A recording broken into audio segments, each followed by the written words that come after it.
Hey guys, tonight we drift beneath a sky that hums with memory. Lightning ripples in slow motion across the clouds, and for a heartbeat, the world glows with the same soft blue that once danced through Nikola Tesla's laboratory. You can almost hear it, not the crash of thunder, but the faint, silver whisper that follows, like the sigh of a planet remembering how to breathe. It's peaceful here, this storm above the centuries, and though you wouldn't last long in such electric air in reality, tonight you can explore freely, safely, calmly, from the warmth of your bed. So, before you get comfortable, take a moment to like the video and subscribe, but only if you genuinely enjoy what I do here. And if you'd like, comment where you're listening from and what time it is where you are. It's always beautiful to see how people around the world fall asleep under the same sky. Now dim the lights, maybe turn on a fan for that soft background hum, and let's ease into tonight's journey together. You float above the past, where lightning wasn't yet a symbol of danger, but of mystery. Imagine the clouds thick with storm, the sound deep and rolling like the breath of the earth itself. Somewhere below, in a small village that would one day belong to Croatia, a young boy named Nikola stands in the rain, watching the night flash white and then fade to black again. He's not afraid, he's listening. He's wondering why the light comes first and the sound follows, how the sky can seem alive, how something invisible can split a tree apart. You walk with him, hand on his shoulder, as the wind bends the grass and the world smells of wet soil. The boy has a feverish curiosity, the kind that doesn't burn out, it simply shifts shape, like the current that later will hum through copper wires. You watch his eyes reflect each flash of lightning as if he's taking notes on the secrets of nature itself. The villagers, you notice, cross themselves when the thunder cracks too close. To them, it's divine anger, a sign from heaven. But to Nikola, it's a question. He's not praying, he's calculating. Somewhere deep in that small, quiet brain, he's starting to map the invisible, sensing that the air between all things might not be empty at all. This is your first glimpse of the man who would one day build towers taller than churches, who would dare to pull power from thin air. For now, though, he's just a child walking through puddles, unbothered by rain, fascinated by sound. You pause near a crooked oak that bears the scars of lightning. The bark is split, still warm to the touch. Tesla later said this moment never left him, that he could feel the energy even in silence. That may sound poetic, but modern physics quietly agrees. When lightning strikes, it changes the air for miles around, ionizing it, leaving behind a faint electric fingerprint that lingers in the atmosphere. You can almost feel it on your own skin, that tingling, invisible shimmer when a storm passes. The scientific fact grounds you. Lightning bolts can reach temperatures 5 times hotter than the surface of the sun. Yet here, it feels serene, as if heat itself has turned gentle for the night. There's something else, though, a lesser-known truth. Tesla, years later, would recall a peculiar thing that happened when lightning struck near his childhood home. He saw patterns, shimmering lattices of light across his vision that wouldn't fade for minutes. Doctors today might call it retinal persistence or photic phenomena, but Tesla didn't think of it as an illusion. To him, it was a glimpse into the structure of energy itself, the pattern of the universe flashing across the human eye. You breathe slowly as you picture it. The storm quiets, the world smells fresh again, and somewhere the boy returns home, drenched but smiling. The fire crackles as his mother wraps him in a blanket. He listens to the rain against the roof, and the rhythm stays with him. Later, when he's grown and working among coils and circuits, he'll say that he can still hear that same rhythm, that same thunder made small and tamed. You think about how often genius begins with something simple, not a grand discovery, but a single sensory memory, the feel of rain, the sight of sparks, the hum of a storm. You might have your own version of that memory too, the thing you heard or saw once and never forgot, even if you didn't know why. In this soft darkness, Tesla's story becomes universal. Curiosity as an act of listening, invention as a way of remembering. He didn't seek power, really. He sought harmony, to tune human progress to the same hum that moves the clouds. And though his later life would become tangled with failure, isolation, and the indifference of the world, this early moment, standing in the rain, staring at light, was pure. You can almost imagine the storm fading into static, a quiet blue light washing the room around you. If you could listen closely, you might hear the same frequency Tesla once described, not as a sound, but as a feeling, something between heartbeats, where the body meets the electric breath of the planet. You rest in that stillness. The rain continues, but softly now, like applause muffled by time. You realize you've begun the journey where he began, not in the lab or the tower, but in awe. The kind of awe that makes you forget the difference between science and wonder.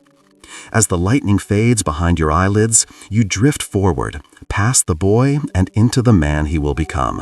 One who would turn storms into blueprints and silence into electricity.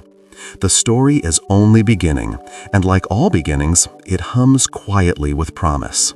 You find yourself walking along a narrow dirt path lined with low, wet grass.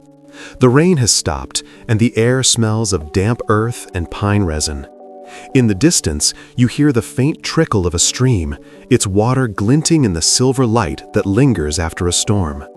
This is the countryside of Smiljan, where the boy who watched thunder has grown quieter but not less curious. You are following Nikola Tesla through his childhood world, where imagination and reality blur like fog on a window pane. He is small, thin, and often lost in thought. His teachers call him gifted, though sometimes with a sigh, the kind reserved for a child who asks too many questions. At home, his mother weaves, bakes, and builds small household tools from scraps of wood and wire. Tesla will always say she was the true inventor of the family. His father, a priest, hopes his son will follow him into the church. But Nikola's sermons are already taking shape in another language, one made of current, vibration, and light. You walk beside him as he kneels by the stream. He cups his hands in the cold water, watches it flow through his fingers, and says softly to himself that the movement reminds him of something, though he doesn't yet know what. One day, he'll call it the law of flow, the secret pattern of nature's pulse that repeats everywhere, from water to wind to electricity.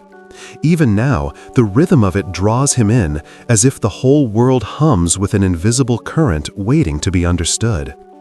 He tells you, in that quiet child's voice, that he dreams of controlling lightning, not to destroy, but to share its power, to light homes and heal darkness.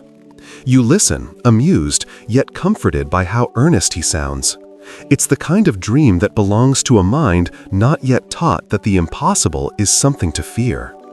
Later that night, he will wake from a strange dream, one he'll remember for decades. In it, a great wheel of light spins in the sky, and when he touches it, the wheel hums like a living thing.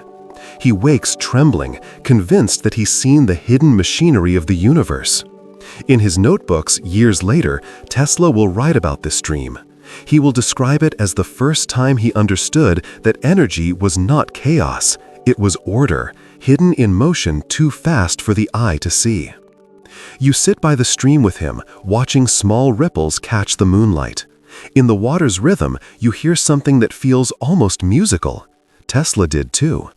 Even as a child, he heard tones and harmonics in the world around him, the hum of insects, the tapping of rain on the roof, the low vibration of the earth beneath his feet. Modern scientists call it the Schumann resonance, the natural electromagnetic frequency of the Earth's atmosphere, oscillating softly around 7.83 Hz.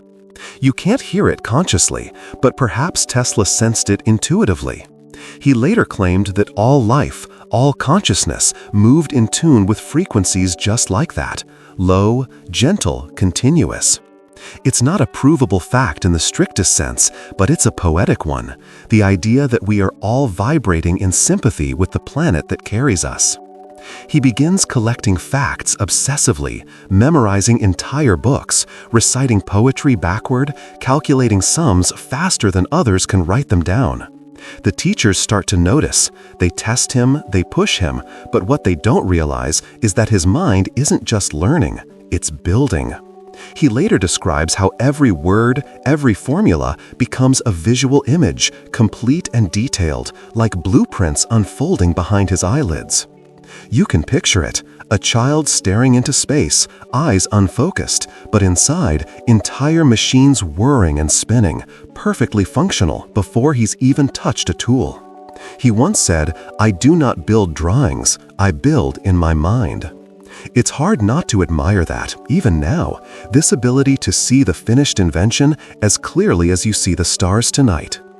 There's a lesser-known story from these years. One day, Tesla's friends dared him to swim across a local river known for its strong current.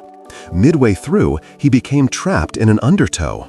He nearly drowned, but instead of panicking, he studied the way the water moved.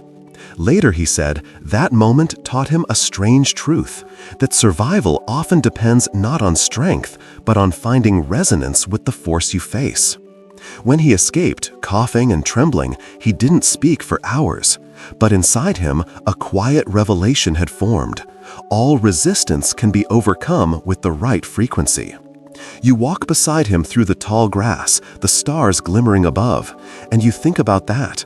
How Tesla's entire philosophy of invention might have begun in a near drowning. He never believed in brute force. He believed in harmony, that even the strongest current, if understood, could become a partner, not an enemy.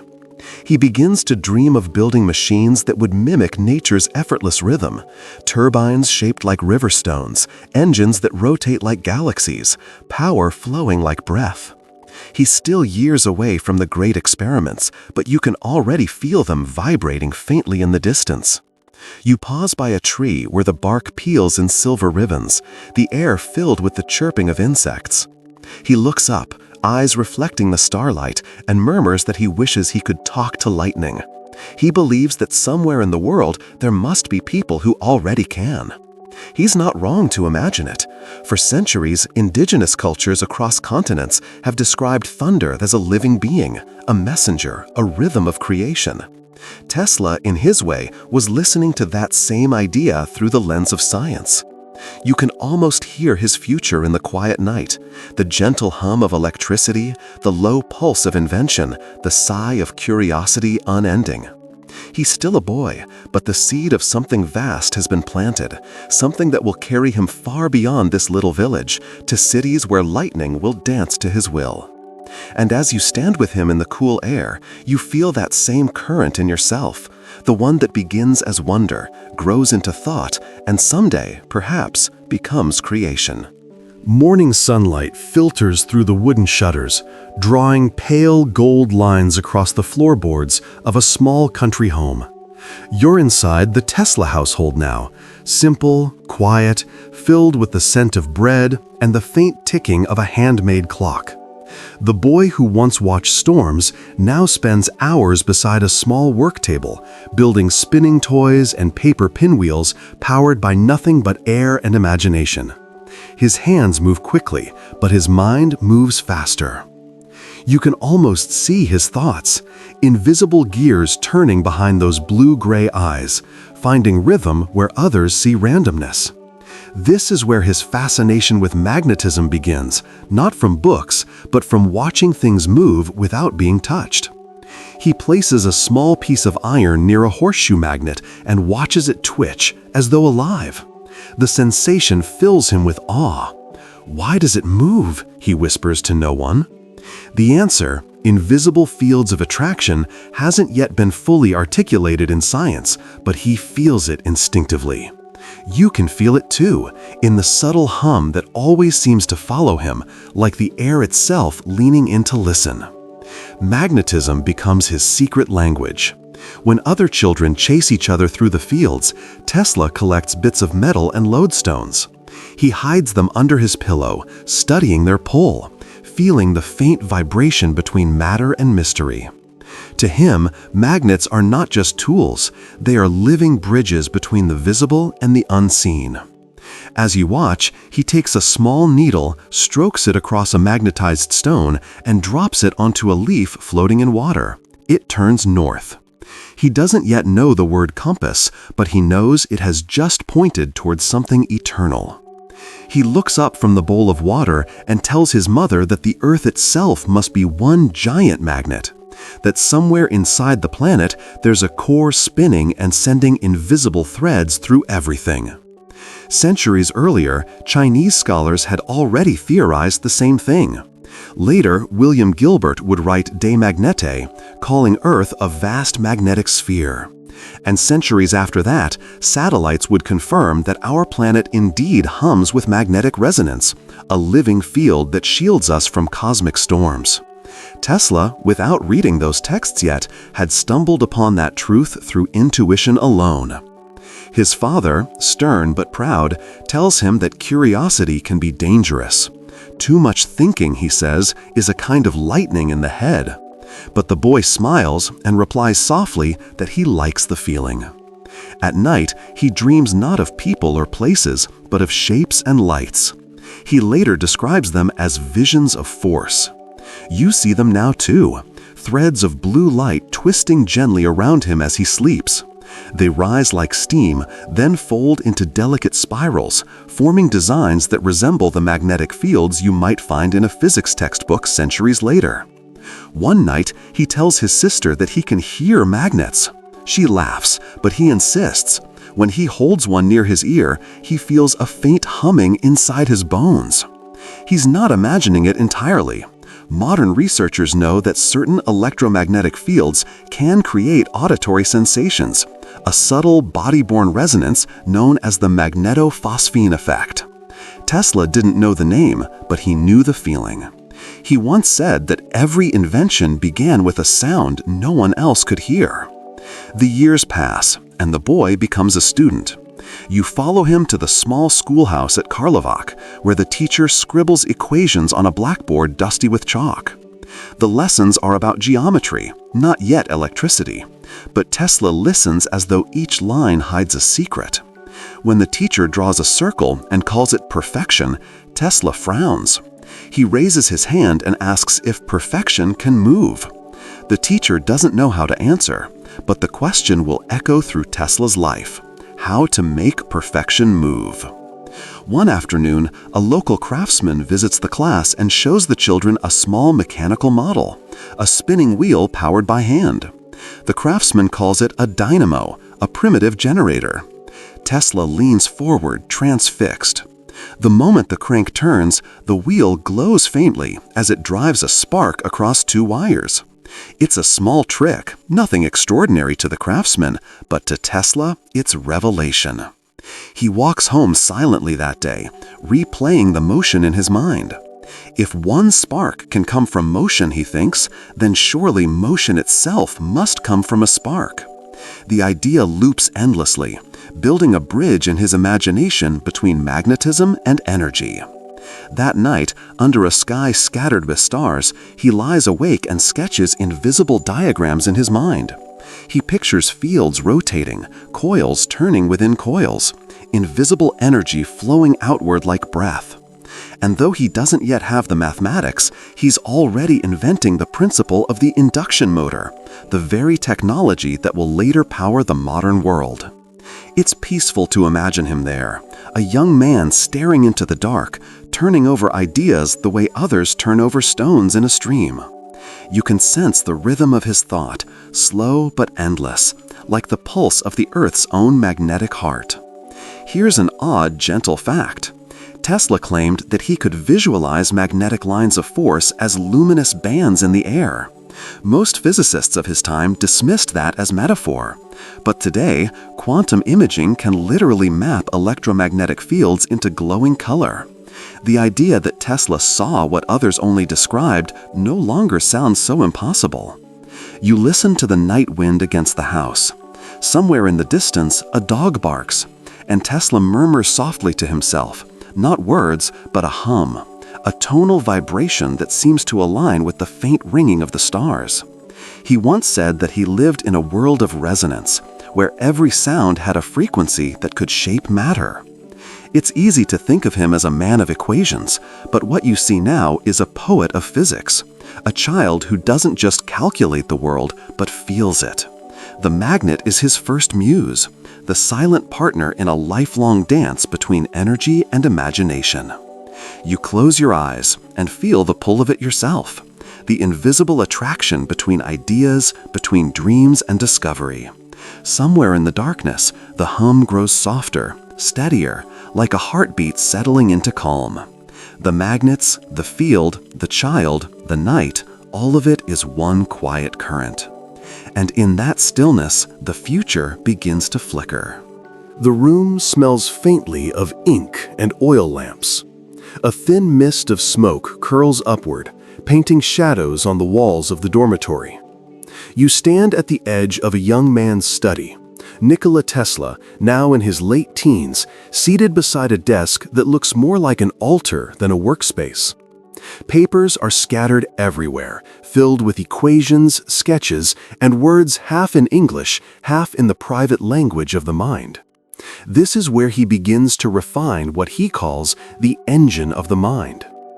He believes thought itself can be trained like machinery, that if you imagine something vividly enough, the universe will begin to cooperate with it, not through mysticism, but through focus. "I can picture the device in my head," he once wrote, "run it for days, and if it wears out, I adjust it there before ever building it." You imagine that, a machine running silently inside the human brain, frictionless, weightless, perfect. In that way, Tesla becomes his own laboratory. Outside, the early morning fog hangs low over the fields. You hear a bell ringing somewhere in the distance, marking the start of lessons. But Tesla stays still. His mind is already busy. He's building. You step closer and peer over his shoulder. He's visualizing a water mill, not the wooden kind by rivers, but one made entirely of light and rotation. In his imagination, the water is replaced by an invisible current, the paddles replaced by spinning magnetic fields. He watches it turn again and again, counting each rotation by thought alone. When he opens his eyes, he smiles faintly, as if he's just finished testing a real engine. He walks to the window and looks out at the pale dawn. Somewhere in that quiet light, he feels that ideas aren't born from nothing. They arrive, as if the mind tunes itself like a receiver. Later, he'll say that invention is simply finding what already exists in the ether. It sounds mystical, but even modern neuroscience nods at the truth in it. The human brain, after all, emits electromagnetic waves when it thinks. Every spark of imagination is, in some small way, a measurable frequency. There's a small quirk in Tesla's process, one few know about. Before he starts any new idea, he walks exactly 10 paces in one direction, then 10 back, repeating the movement until the problem unravels itself. He says it aligns his thoughts. Today, we might call it embodied cognition, the understanding that the body and brain solve problems together. But to him, it's ritual. He counts softly under his breath, 1, 2, 3, until clarity hums like a steady note. He's studying engineering in Graz now, a city alive with new machines and the scent of iron. He spends hours in the laboratory watching demonstrations of dynamos and commutators. When he first sees a direct current motor, the kind Edison will later champion, he shakes his head. The brushes spark and wear, the copper grows hot, the energy feels wasteful. He murmurs to a classmate that it could be done differently, that the current could alternate instead of flowing one way.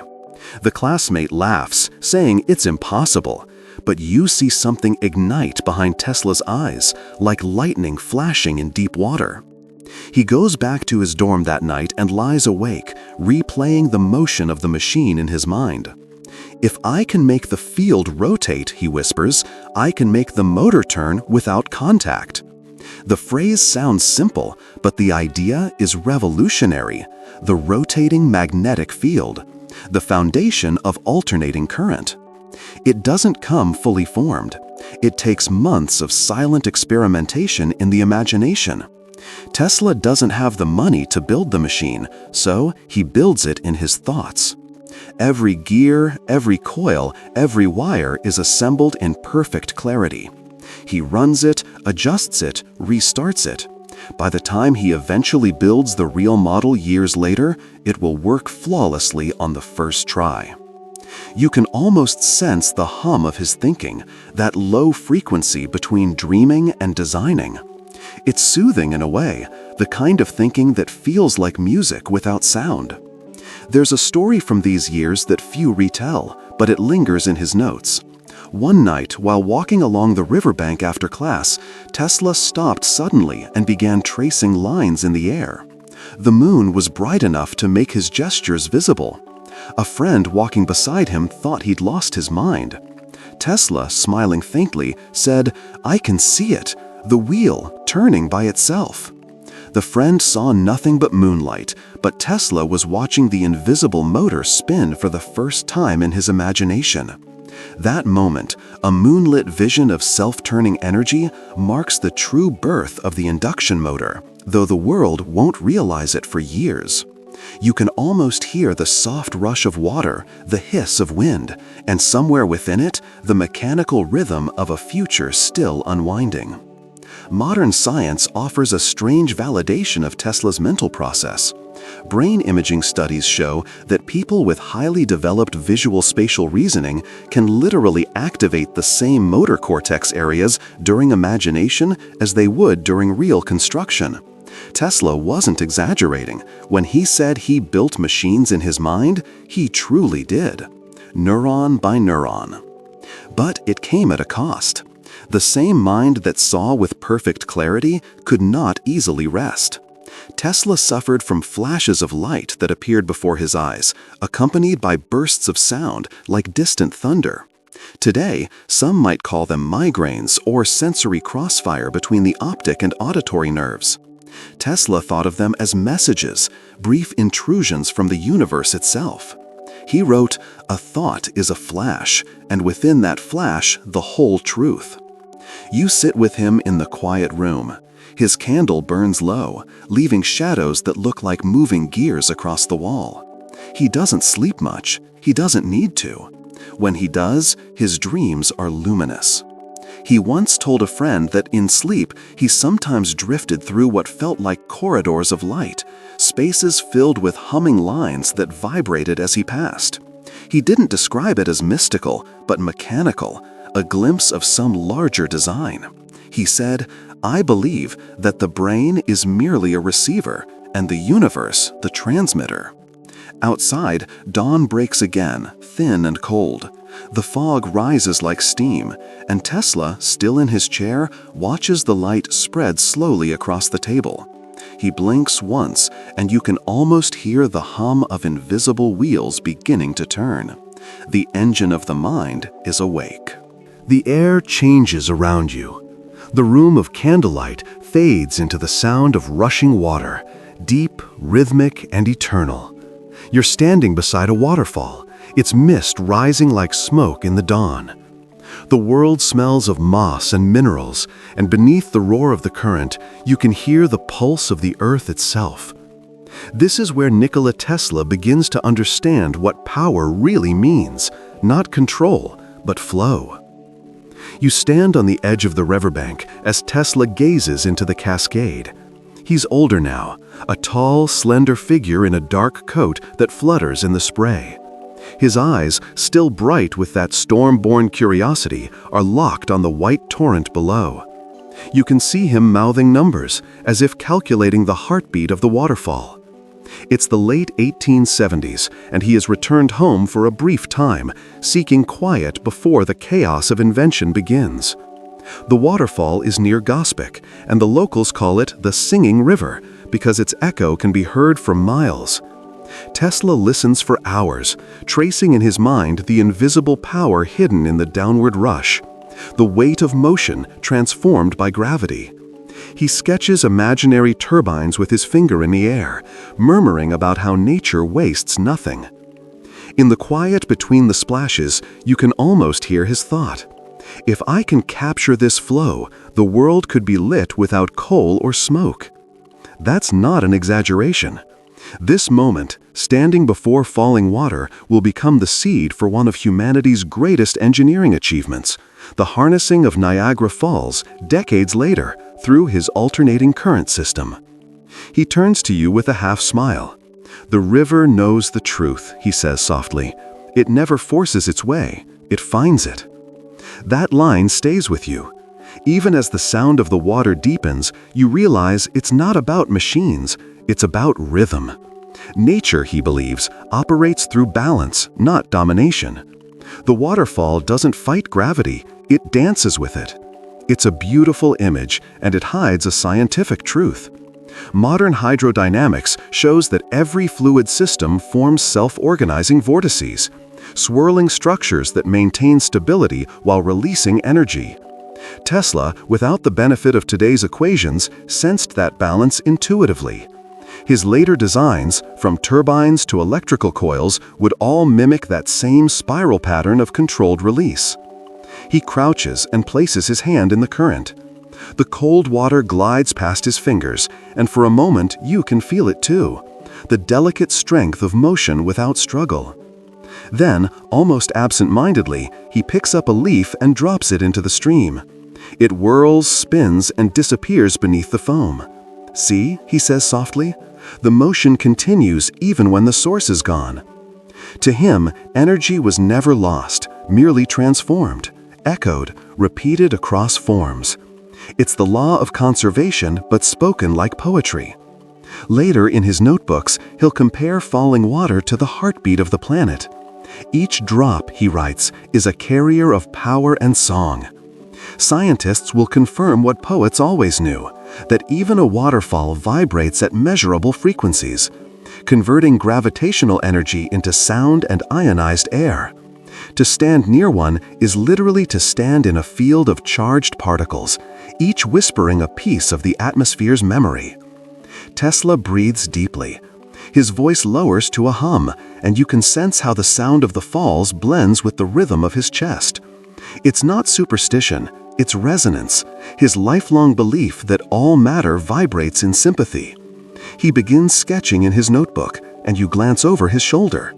His lines are strange, more like spirals than schematics. You recognize the familiar geometry from earlier sections of his life, circular motion, energy flowing back into itself. It looks more like art than science, but to Tesla, they're the same thing. "The universe," he once said, "is built upon a magnificent symmetry, and we are the music it makes." There's a small, lesser-known fact about this period. While studying in Prague and Budapest, Tesla was plagued by an illness that left him bedridden for weeks. He described the experience as a collapse of the nerves. The doctors advised rest, but Tesla found healing not in medicine, but in sound. A friend would recite poetry, and Tesla noticed that certain verses, spoken at particular rhythms, seemed to calm his heartbeat and clear his mind. He later attributed his recovery to resonance, to the frequency of language itself. You think about that now, standing beside the waterfall's roar, a natural symphony of resonance. Each drop becomes a syllable, each gust of wind a pause. Tesla closes his eyes, listening as though the earth is speaking. "The river," he murmurs, "is telling me what to build." It's here that his philosophy of invention crystallizes. Machines should not defy nature, they should imitate it. He dreams of generators that turn like eddies, of turbines without blades, of coils that hum in circular rhythm. Many of these ideas won't be built until long after his death, but their seeds are all here, in the foam and thunder of the waterfall. You walk with him along the shore. The spray settles on your skin like fine mist. He stops once more, staring out toward the horizon, and says, "The future will run on what falls freely." It's a quiet sentence, but prophetic. When the hydroelectric plant at Niagara Falls opens in 1895, it will be powered by Tesla's alternating current system, the first of its kind. The dream born here beside this nameless river will light entire cities. But you don't rush ahead yet. You stay in this moment, where invention is still only potential, pure and untouched. The sound of the water soothes the air. The ground beneath your feet hums faintly. The world feels immense and alive, and you understand what Tesla must have felt. That energy is not something to seize, but something to listen to. The mist thickens, blurring the edges of the forest. The roar of the falls softens, becomes rhythmic, almost like breathing. You stand still, letting the sound fold around you until it's impossible to tell where the river ends and you begin. The power that moves the waterfall, the magnet that pulls the compass, the lightning that once filled the sky, all of it feels like the same force now, quiet, invisible, endlessly flowing. And somewhere inside it, Nikola Tesla smiles, because he's already found a way to turn wonder into motion. The year is 1884, and you walk beside a young Nikola Tesla as he steps off the steamship Saturnia and onto the crowded pier of New York Harbor. The air smells of coal smoke, salt water, and possibility. Around him rise the unfinished towers of a restless city, and somewhere among them his destiny is already humming, faint, electric, waiting to be found. He carries only a few coins, a rolled-up blueprint, and a letter of introduction addressed to Thomas Edison. In his pocket, a torn note reads, "Within me burns the dream of light." It isn't poetic exaggeration. He believes it. You can almost feel the dissonance between them already. Edison, the practical showman, and Tesla, the philosopher of current. Their ideas are both bright, but tuned to different frequencies. One sees electricity as business, the other as language. You follow Tesla through the crowded streets of Lower Manhattan. The city hums with the static of progress. Telegraph wires like cobwebs across the skyline, generators clattering in workshops, street lamps flickering to life at dusk. To most, it's the sound of civilization. To Tesla, it's disharmony. Power forced through narrow channels, sparks wasted as heat. He murmurs under his breath, "It's all wrong." Soon, he finds himself face to face with Edison, a man whose presence fills the room not through silence, but through certainty. Tesla, thin and formal, stands straight as a wire, while Edison, rumpled and confident, leans back and listens with a skeptical smile. Tesla describes his idea, a system of alternating current that can send power across vast distances with minimal loss. Edison interrupts. "Alternating current kills," he says flatly. "Stick to direct current if you want to stay in business." You can feel the tension. It isn't anger, not yet, but vibration.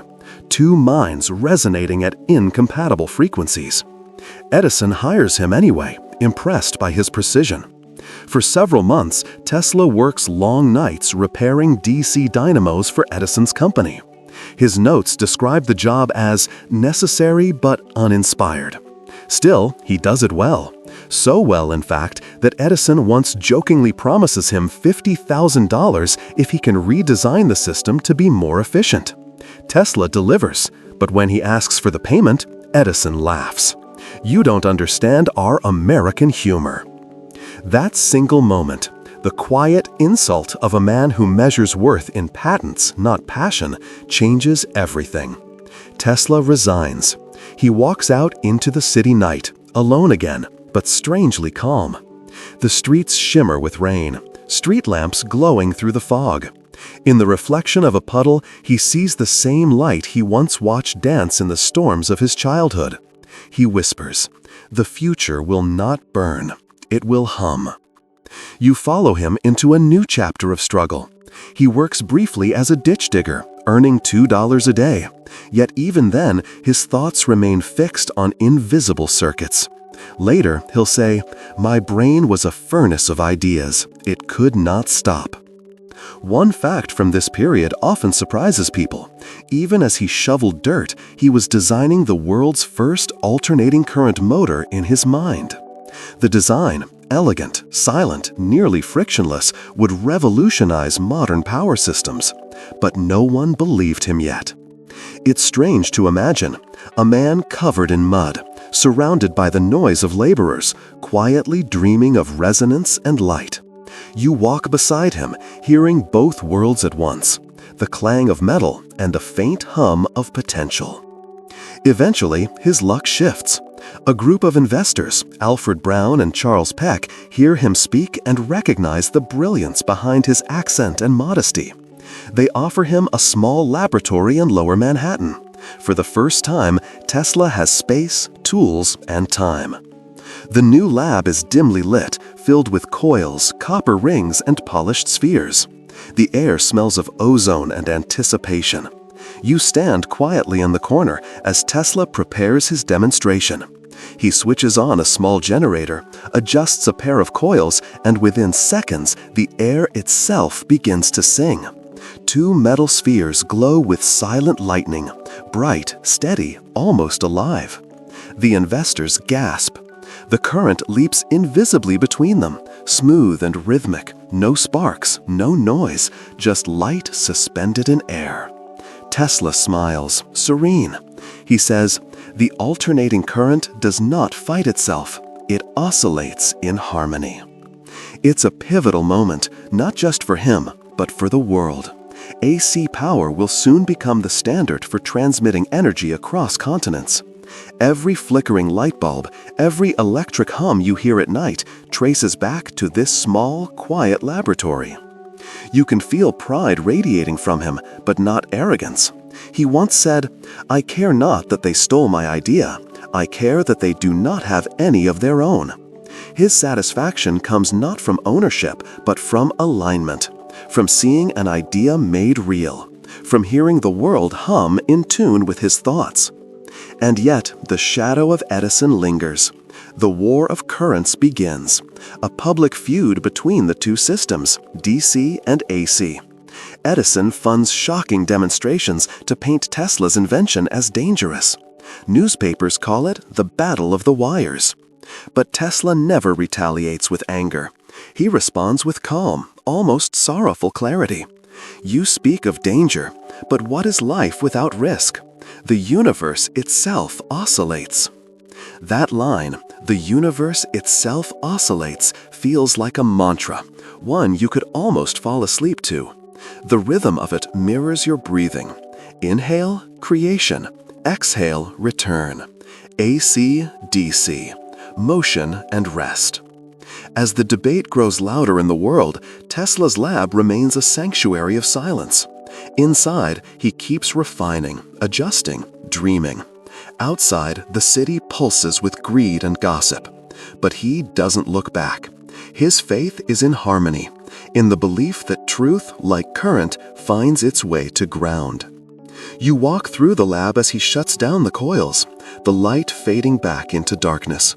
Only the faint smell of ozone remains, like the ghost of a storm. He sits down, exhausted, and writes in his notebook, "The world does not yet understand, but it will. Energy flows freely when the mind is still." That's where you leave him, surrounded by silence, yet entirely awake, the pulse of the city beyond his window slowly syncing with the pulse of his imagination. The laboratory glows like a cocoon of quiet thunder. You step inside as the door closes behind you, muting the chaos of New York streets. The room hums softly, not the harsh buzz of modern electricity, but a living resonance, a sound that feels almost biological. Copper coils arch like ribs, polished spheres gleam in candlelight, and in the center of it all stands Nikola Tesla, motionless, listening. It's 1887. The air is thick with anticipation. Tesla is about to reveal what will become his most transformative creation, the induction motor, a machine that turns magnetic rhythm into motion, that takes invisible force and gives it form. You can almost feel the suspense in the room, though Tesla himself is serene. His mind is far ahead of his hands. He already knows it will work. He turns to a small audience, engineers, financiers, skeptics, and gestures toward the apparatus. 2 copper coils stand opposite each other, a ring of iron suspended between them. He flips a switch. The hum deepens. The ring begins to spin, slowly at first, then faster, until it blurs into a perfect circle. The observers lean forward, astonished. No contact, no brushes, no friction, just movement born from alternating currents. Tesla smiles faintly and says, "You see, gentlemen, the world itself rotates because opposing forces agree to alternate." It's both metaphor and mechanism. His invention is elegant in the way nature is elegant, efficient, symmetrical, inevitable. The scientists in the room understand immediately what they're seeing. One of them murmurs, "It's alive." Another, more skeptical, asks whether the effect can be scaled. Tesla replies calmly, "The Earth itself is proof that it can." You walk closer and watch the spinning ring. It reflects faint light in rhythmic pulses, and for a moment it feels hypnotic, as if you're watching the heartbeat of progress. The room smells faintly of ozone and warm metal.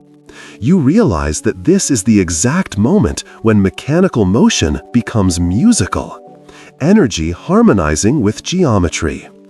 There's a simple scientific fact buried in this quiet wonder. The induction motor operates through the principle of a rotating magnetic field, a phenomenon that Tesla conceptualized before anyone had seen it demonstrated. Alternating currents, out of phase with each other, create a magnetic rotation, pulling conductive materials along. It's the same principle that drives the fans above you, the trains below you, and nearly every motor in the world today. And yet, Tesla doesn't look triumphant. He looks peaceful. To him, this isn't victory, it's confirmation. His mind had already traveled this path in thought long before the motor spun in air.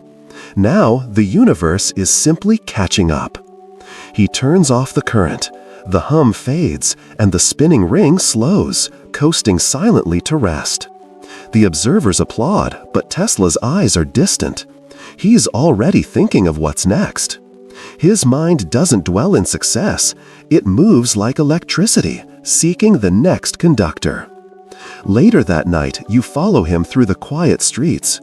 The lamps along Broadway flicker, powered by uneven current. He stops, gazes up at the skyline, and whispers, "One day they will glow without wires." It sounds impossible, but you've already seen the glow of his imagination. There's a lesser-known story from this period, one that shows the poetic side of his genius. After perfecting the induction motor, Tesla was walking with friends in a park when the setting sun cast alternating shadows through a line of trees. Watching the flicker of light, he said, "There it is again, the pulse of the world." Then he laughed, realizing that even nature seemed to work in alternating current. Day and night, light and dark, expansion and rest. You walk a little behind him, feeling how calm he seems when the world around him vibrates with noise. It's as though invention to him is less about building machines and more about aligning with a pattern that already exists, like tuning a stringed instrument until the note disappears into resonance. But as with all beauty, not everyone hears the same harmony. Edison and his allies continue their campaign, branding AC as dangerous. Newspapers print stories of instant death by invisible current. Tesla is disturbed, not by the fear, but by the cruelty. He refuses to use his technology for harm. The purpose of power, he says, is not to destroy, but to illuminate. Still, he remains isolated. Investors lose interest. Rival inventors copy his designs. Yet Tesla works on, guided by something deeper than ambition. He writes to a friend, "I am led by instinct more than reason. The day I stop listening to that instinct, I will cease to invent." That instinct, that trust in the unseen, becomes the quiet center of his work. He begins to sense that electricity, magnetism, sound, and even life itself are bound by one universal law. It's a scientific truth we still chase today, that every atom vibrates at its own unique rate, forming a cosmic symphony of energy. In his small lab, Tesla experiments with tuning coils and magnetic fields until they sing. He listens not just with his ears, but with his entire body, describing the resonance as a kind of soft thunder that speaks without words. You hear it too, a deep, soothing vibration that seems to settle into your chest, aligning your heartbeat with something vast and invisible. He calls this the breath of the ether. Modern physicists would later replace that term with electromagnetic field, but the meaning remains. The space between all things isn't empty, it's alive. One night, while adjusting a coil, Tesla notices that the light from a nearby bulb flickers in sync with his heartbeat. He writes about it later.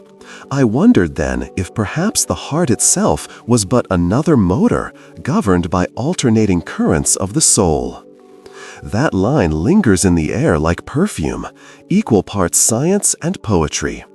It's the kind of thought that makes you realize how his inventions were never just mechanical. They were spiritual machines, translating wonder into motion. You stand with him in the fading glow of his laboratory. The motor sits still now, but its quiet presence fills the room with potential. A reminder that harmony, once discovered, never truly stops. It just waits for someone else to listen. And as you turn to leave, you notice that Tesla hasn't moved. He's staring again at the ring, eyes unfocused, already building the next idea in his mind, a world powered by the same invisible rhythm that moves the stars.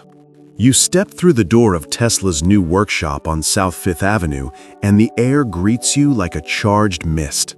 The scent of ozone is gentle but distinct, clean, metallic, and faintly sweet. Glass tubes line the walls, polished copper wires hang like vines, and at the center of the room stands a structure that looks more like an altar than an experiment. Tesla's hand rests on a lever, his expression calm, his voice barely above a whisper. Tonight, he says, we will catch lightning in a bottle. The lights dim, though not from electricity, they dim because he asks them to, as if to prepare the room for something sacred. You take a breath, the kind people take before music begins. Then he activates the circuit. The air changes. A low hum builds, faint at first, then steady, then swelling until the sound itself feels tangible. Blue-white arcs bloom from the copper coils, curling and stretching like vines of light, each tendril moving in slow, elegant rhythm. The noise is not violent, it's alive, resonant, like a choir of wind and thunder. You can almost feel it against your skin. Static prickles along your arms. The light doesn't flicker, it breathes. The glow finds its way into the glass tubes along the wall, and suddenly they ignite, cold bulbs with no filaments, no wires connecting them. The room fills with soft illumination, each tube responding as if awakened by thought. Tesla stands still in the glow, his eyes reflecting the light. He smiles, faint and almost childlike. This, he murmurs, is how we will light the world. He's demonstrating the power of resonance and high-frequency alternating current, a principle few at the time could even imagine. You know now that he's touching the early form of what would become fluorescent and wireless lighting. But in this moment, it feels more like magic than engineering. Behind you, one of his assistants gasps, and Tesla turns slightly, his calm unbroken. It is not the lightning that is dangerous, he says. It is the misunderstanding of it. He moves around the room, adjusting knobs, listening more than watching. To him, electricity isn't chaos, it's music. Each spark has pitch, each arc has tone. The language of power becomes a composition. The scientific truth here is precise. When Tesla increases the frequency of the current, electrons dance at rates that create visible glow without burning through the air. It's plasma physics, but in his era, it borders on sorcery. People will later call him the Wizard of the West, though he prefers another title, Student of the Universe. There's a lesser-known detail from that evening. A visiting journalist writing for The Electrical Engineer described seeing Tesla walk directly into the glow of the discharge, light brushing across his skin, his body unharmed. It wasn't illusion, it was physics. The electricity moved across the surface of his skin, not through it, guided by the principle of high-frequency currents and the skin effect. Still, to witnesses, it looked divine, man standing unburned in a halo of his own creation. You watch him switch off the machine. The coils fall silent, the tubes fade to pale gray, and the hum dissolves into the sound of distant traffic. For a moment, you miss it, the frequency that felt like breathing. Tesla wipes his hands with a rag, his expression thoughtful. The power of the world, he says softly, is not in the storm, but in how one listens to it. He explains to his assistants how the alternating field can charge objects wirelessly, that one day entire homes could be lit without a single wire. They nod politely, unsure if they believe him. You can see it in their eyes, admiration mixed with disbelief. They work for him, but they do not yet understand him. He places one of the glass tubes in your hand. It's still faintly warm, though it was never connected to anything. You turn it over, marveling at how it glows from within, the residue of invisible waves still pulsing softly. Tesla studies your expression and smiles. Every atom, he says, is a receiver. You too are made to carry light. You're reminded of the ancient myths, the Greeks who believed fire was stolen from the gods, the Egyptians who thought Ra's power flowed through sunlight. Tesla stands in that lineage, though his gods are equations and his prayers are circuits. He's not stealing light, he's returning it to the earth. He begins preparing the next test, resonance between separate coils, the transmission of power through air. He hums as he works, an old Serbian folk tune his mother used to sing. It's strange how the melody merges with the quiet mechanical rhythm of his tools. It's as if art and invention have never been separate for him. They're both attempts to understand harmony. You look around the room, noting how calm the chaos feels. Every object has a place, every wire a reason. Even the silence afterward feels charged. Outside, rain begins to fall on the city, but inside the lab, the air still shimmers with the ghost of light. Tesla watches the window pane tremble as thunder rolls in the distance. He whispers, "The storm is only a larger version of what happens here." He's right in more ways than one. The bolts of lightning that tear across the sky are simply scaled-up versions of what his coils create. Electrons seeking equilibrium, the universe redistributing imbalance. It's humbling and somehow soothing to realize that the same physics governs both the heavens and the lab bench. He takes a deep breath, closes his notebook, and sits. His hands tremble slightly, not from fear or exhaustion, but from the afterglow of energy.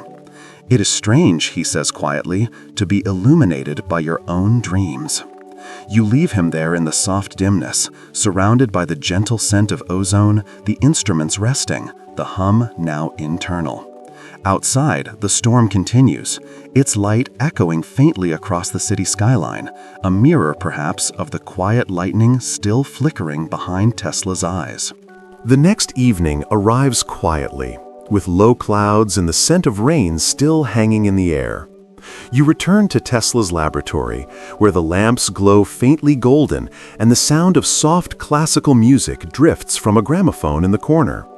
The experiments tonight are gentler, more delicate, no roaring arcs of blue light, no thunder in the walls. Instead, Tesla is surrounded by glass. Dozens of bulbs line the tables, spheres, tubes, spirals, all without filaments. They seem fragile, almost ghostly. You watch him move among them, his long fingers tracing each one like an artist inspecting his own sculpture. He's about to demonstrate something the world has never truly seen before: light without wires. He switches on a small oscillator, and the air begins to hum, low and smooth. At first, nothing happens. Then, one by one, the bulbs come alive. Pale white, violet, faint blue, glowing softly from within. There are no cords connecting them to anything. The light simply appears, as if summoned from the surrounding air. You feel it before you understand it. A subtle warmth touches your skin. Not heat exactly, but vibration, as if the room itself has awakened. Tesla closes his eyes and listens. "The current," he says softly, "is everywhere. We are only learning how to speak to it." You walk slowly between the glowing bulbs. The light they emit is calm, not harsh like fire or incandescent filaments. It feels closer to moonlight, cool, steady, and forgiving. Shadows blur at the edges, giving the entire room a dreamlike quality. He's demonstrating a principle that will take decades for science to fully refine: high-frequency electromagnetic resonance, transferring energy invisibly through air. It's the foundation of what will one day power wireless chargers, radio signals, and more. But to those watching in 1890, it borders on sorcery. A few journalists are in the room tonight. One whispers, "He's making light from nothing." Tesla overhears and smiles faintly. "Not from nothing," he replies, "but from everything." He gestures to a coil on the table. It vibrates gently, emitting a soft hum that you feel in your chest. "The Earth," he says, "is an immense conductor. What we call empty air is full of charge waiting to be awakened." You remember something from before: the boy by the river, the way he watched water flow and said that motion continued even when the source was gone. He's never stopped chasing that thought. The light around you now is simply that childhood dream made real. Motion without touch, energy set free from boundaries. Here's the fact. His experiments used what's known as electromagnetic induction. When alternating current passes through a coil, it creates a fluctuating magnetic field that induces current in nearby objects, in this case, the glass bulbs. The electrons within the rarefied gas inside them collide, emitting visible light. Modern physics still bows to this principle. But there's a lesser-known detail about tonight's experiment. Tesla believed that each kind of light had a mood, a personality almost. He kept careful notes about which frequencies produced the most peaceful illumination. One entry reads, "The violet light, though weakest, soothes the mind. I imagine it would comfort those who cannot sleep." You smile quietly at that. Somewhere, more than a century later, people will indeed fall asleep to violet glow lamps and gentle frequencies inspired by the same physics he touched tonight. Tesla wouldn't have called it mindfulness, but he understood its essence, that energy can heal when tuned to harmony. He dims the oscillator, and the light fades, not abruptly, but gracefully, like twilight sinking into dusk. For a few seconds, the bulbs still glow faintly, an afterimage, a whisper of their former brilliance. You stand in that in-between, half light and half darkness, and the sensation is strangely calming. Tesla walks over to the window and looks out at the city. The rooftops shimmer with mist, and far below, gas lamps flicker unevenly. "Someday," he murmurs, "the night itself will be electric, and no flame will be needed to chase away the dark." He's not wrong. Decades from now, cities will gleam like constellations, their light steady and tireless. But tonight, the dream is still fragile, a glow in glass that could vanish with a single flick of a switch. He turns back to his table and picks up one of the bulbs, the smallest one, shaped like a teardrop. "You know," he says quietly, "I sometimes think the light wants to live. It resists extinction." He cups it in his palm until it fades entirely, the filamentless heart dimming into silence. That last line drifts through you like a meditation. The vibration remains. The world is full of endings that are really continuations. Light fading into warmth, motion fading into sound, invention fading into memory. As the room darkens, Tesla begins to tidy his workbench. He moves with ritual-like precision, placing tools exactly where they belong, wiping surfaces until they gleam. There's something peaceful in the order, as if each act of cleaning is also a way of listening. You realize how rare this kind of peace must have been for him. Outside, newspapers are already calling him the rival of Edison, and investors are fighting for patents. Yet here, in the quiet hum of his workshop, there's no rivalry, no noise, just resonance, alignment, stillness. The last lamp fades completely, leaving the room bathed in starlight. The hum continues for a few seconds, then dissolves into silence. You and Tesla stand there together, listening to nothing, which somehow feels like listening to everything. Finally, he speaks, almost to himself. "There is no darkness," he whispers. "There is only the absence of tuned vibration." The sentence lingers in the air long after he leaves the room. You remain a while longer, surrounded by the ghost of light, letting your breath match the rhythm of that invisible current. And as your eyes adjust to the dark, the night outside seems a little less empty, as if somewhere deep within it, the air itself remembers how to glow. The morning light creeps through the laboratory's tall windows, casting long beams across the wooden floorboards. Dust particles drift lazily in the glow, turning in invisible air currents like tiny galaxies. You stand beside Tesla, who is already at work, sleeves rolled up, eyes tired but shining. A faint hum follows him wherever he moves, like the residue of last night's experiment still echoing in the walls. On the table before him lies a new drawing, one that doesn't fit the small room or even the city. It's too large, too ambitious, too beautiful. The words at the top of the page read simply, "Wardenclyffe Tower." You watch his pencil move across the page with measured grace. The sketch is simple, a tall wooden tower capped with a copper sphere, surrounded by geometric rings and grounded deep into the earth. But Tesla's gaze makes it feel alive, as though he can already hear the hum of energy flowing through it. "This," he says softly, "will send power to the whole planet." The idea seems impossible, yet his tone carries no doubt. You sense that he's not imagining a monument, but a living system, a breathing structure that will link earth and sky through resonance. To him, the planet itself is a conductor, a drum waiting for the right note to make it sing. He continues sketching, the pencil scratching softly on paper. "We have filled the world with wires," he murmurs, as though nature herself must obey our tangled paths. "But the air is the true medium. The earth hums beneath us. We only need to listen." He looks up, meeting your gaze, and you can see the sleepless intensity behind his calm expression. The tower he envisions isn't just a machine, it's a philosophy. Wireless transmission of power, communication without wires, the merging of technology and nature. He wants the world to hum in unity. You can't help but think of it as the cathedral of his imagination, a place not of worship, but of connection. The facts are staggering even now. Tesla believed he could transmit electrical energy through the Earth's ionosphere using resonant frequencies, the same concept later proven through radio waves, though his vision extended far beyond communication.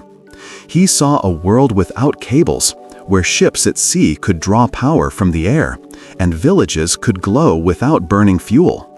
And yet, here's the lesser-known truth. The Wardenclyffe project was born not from ambition, but from peace. Tesla imagined it as an act of global unity, energy shared freely, unowned, unmonopolized. He once said, "The Earth gives freely of its energy, and so should we." You look over the blueprints spread across his desk, lines and arcs that seem to vibrate even on paper. He's deep in thought, whispering to himself as if in dialogue with the tower that doesn't yet exist. He writes in the margins, "To make the earth ring like a bell." He means it literally. His calculations suggest that the planet has natural resonant frequencies, and if the right signal were introduced, if energy could match the Earth's vibration, the entire globe could transmit power through resonance alone. It's an idea both poetic and scientific. Modern seismology later confirmed that Earth indeed vibrates at measurable frequencies after large quakes, a subtle echo of Tesla's intuition. You close your eyes for a moment, imagining the tower as he sees it, immense yet graceful, glowing faintly at its summit, the air around it alive with invisible movement. You can almost hear the deep note, the low, steady hum of resonance filling the night sky. But not everyone hears it as music. Investors want profit, not harmony. They press him for results, for commercial use. J.P. Morgan, who funds the project, asks if the tower could also send messages, radio waves for private communication. Tesla agrees, though reluctantly. He's thinking of something grander, something meant to unite, not divide. Construction begins in 1901 on Long Island, at a place called Shoreham. You walk beside him as the wooden tower rises against the sky, 187 feet tall, capped with a steel dome that catches the light like dawn. Tesla paces the site at sunset, the wind pulling at his coat. When it speaks, he says, the earth will listen. The workers admire him. To them, he's both scientist and mystic. He eats little, sleeps less, but his voice remains calm, patient, certain. When asked what he's building, he replies simply, the future. There's a softness in his conviction, though, not pride, but tenderness. You realize he doesn't want to dominate nature. He wants to collaborate with it, to sing in its key. At night, when the site is empty, he stands alone beneath the rising frame. The sea air hums faintly, and the copper sphere above him gleams in starlight. You can almost feel his thoughts, rising with the tower, stretching towards something beyond technology, something spiritual, almost sacred.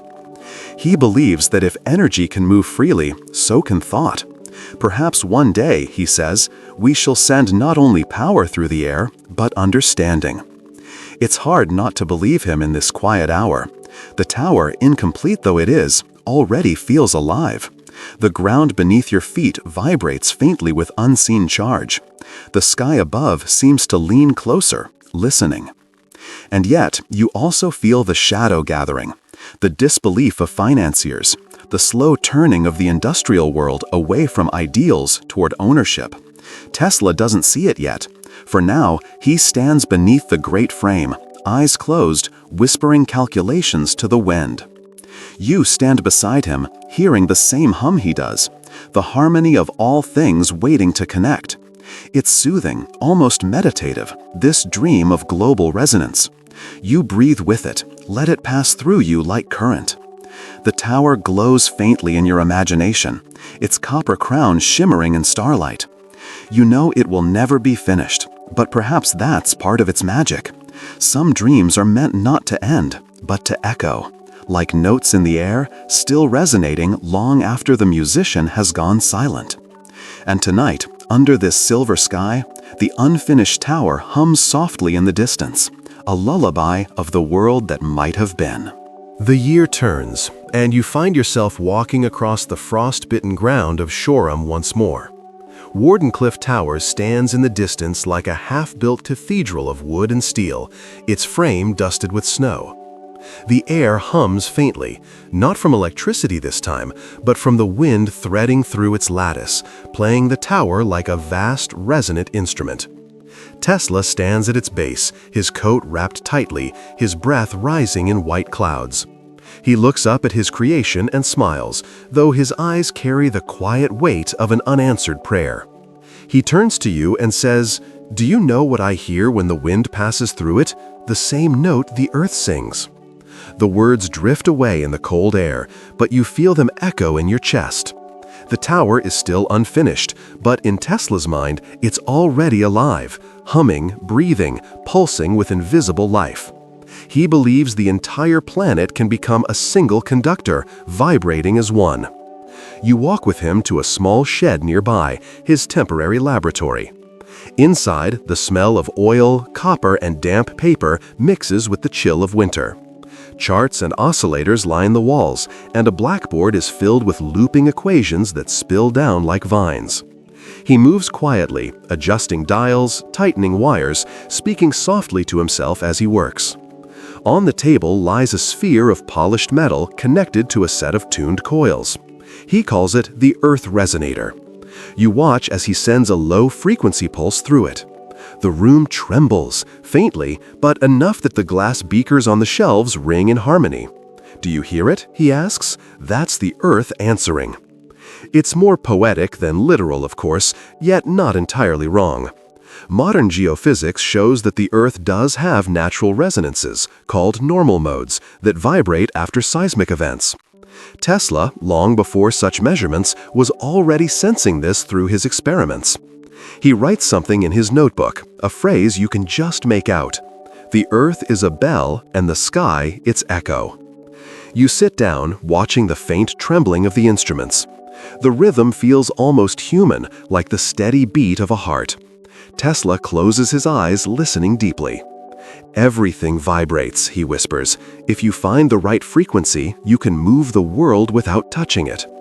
He tells you about an experiment he conducted in his Manhattan lab years before, one that nearly caused a panic. Using a small mechanical oscillator, he attached a device to a steel beam and tuned it until the entire building began to shake. "Resonance," he says with a faint smile. "I turned it off just in time. A few minutes more, and perhaps the city would have danced." That small anecdote, often dismissed as legend, is rooted in truth. Tesla's earthquake machine worked on the principle of mechanical resonance, the same that makes bridges sway or glass shatter at certain pitches. He understood that everything has a natural frequency, a silent key that can unlock motion. You think about how delicate that balance must be. Too little and nothing moves. Too much and everything collapses.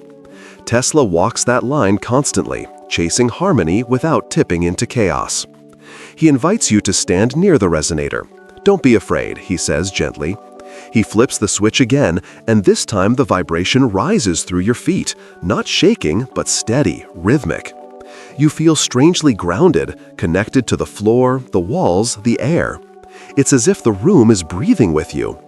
Tesla watches your expression, then nods approvingly. "You see, we mistake silence for stillness, but there is no such thing as stillness." He turns off the machine, and the silence that follows feels deeper than before, like a long exhale. The room seems to glow faintly in the aftermath, though you can't tell if it's the light or simply the echo of energy fading. Outside, the sky has turned pale blue. You both walk back toward the tower. The air crackles faintly with static as snowflakes fall and melt against the copper dome. Tesla tilts his head, listening again to something only he can hear. "When it is complete," he says softly, "you will be able to stand anywhere on Earth and feel this hum beneath your feet. You'll know the planet is alive." There's a serenity in his words, the same serenity found in people who believe not in control, but in communion. You pause to look up at the structure. From this angle, it looks both fragile and immense, a skeleton of a dream held up by faith in physics. He's right, the wind does play it like an instrument, a deep, slow note that fades and returns with every gust. He notices your silence and smiles faintly. You're wondering if it will work. You hesitate, and he continues before you can answer. "So am I," he admits, "but that is the joy of it, not knowing. The uncertainty is the current that drives us forward." There's something profoundly peaceful in that. To Tesla, doubt isn't a weakness, it's a kind of energy, a potential difference between belief and proof. It keeps him moving, keeps him dreaming. The day fades. The sky deepens to violet, then indigo. The first stars appear, faint against the glow of the sea. Tesla sits on a wooden crate, watching the horizon, his hands folded like a monk in prayer. You know, he's always thought that perhaps we are all tuning forks. Each thought, each feeling, each act of kindness, it all vibrates, traveling outward. Someday, perhaps we will learn to feel those waves. The wind picks up again, carrying the sound of the tower's low moan across the fields. It's haunting, but not sad. It feels like the world itself humming in agreement. You close your eyes, letting that sound wash over you. It feels endless, a lullaby made of metal and sky. When you open them again, Tesla is still sitting quietly, his gaze fixed on the stars. The Earth, he whispers, is not our home. It's our instrument. And tonight, I think it's almost in tune. The sky over Long Island glows with the faint promise of dawn, a thin ribbon of silver stretching above the horizon. You find Tesla in his workshop again, the one tucked beneath the shadow of Wardenclyffe Tower.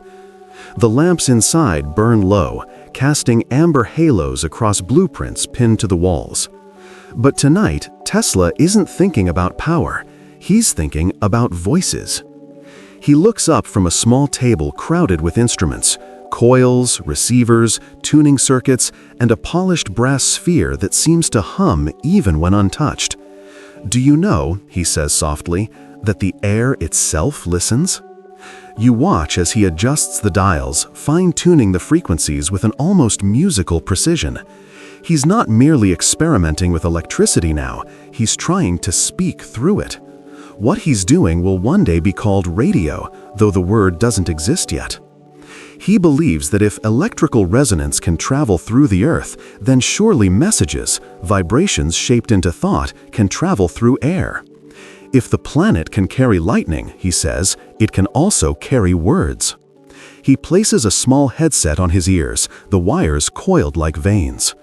You notice the faintest tremor in his hands as he adjusts the receiver. For a moment, there's only static, the whisper of a world too large to comprehend. Then his eyes widen. He sits up straight. "There," he says, "do you hear it?" You press your ear to the second receiver. It's faint at first, almost imperceptible, a pattern hidden in the noise. The crackle becomes rhythm, rhythm becomes pulse.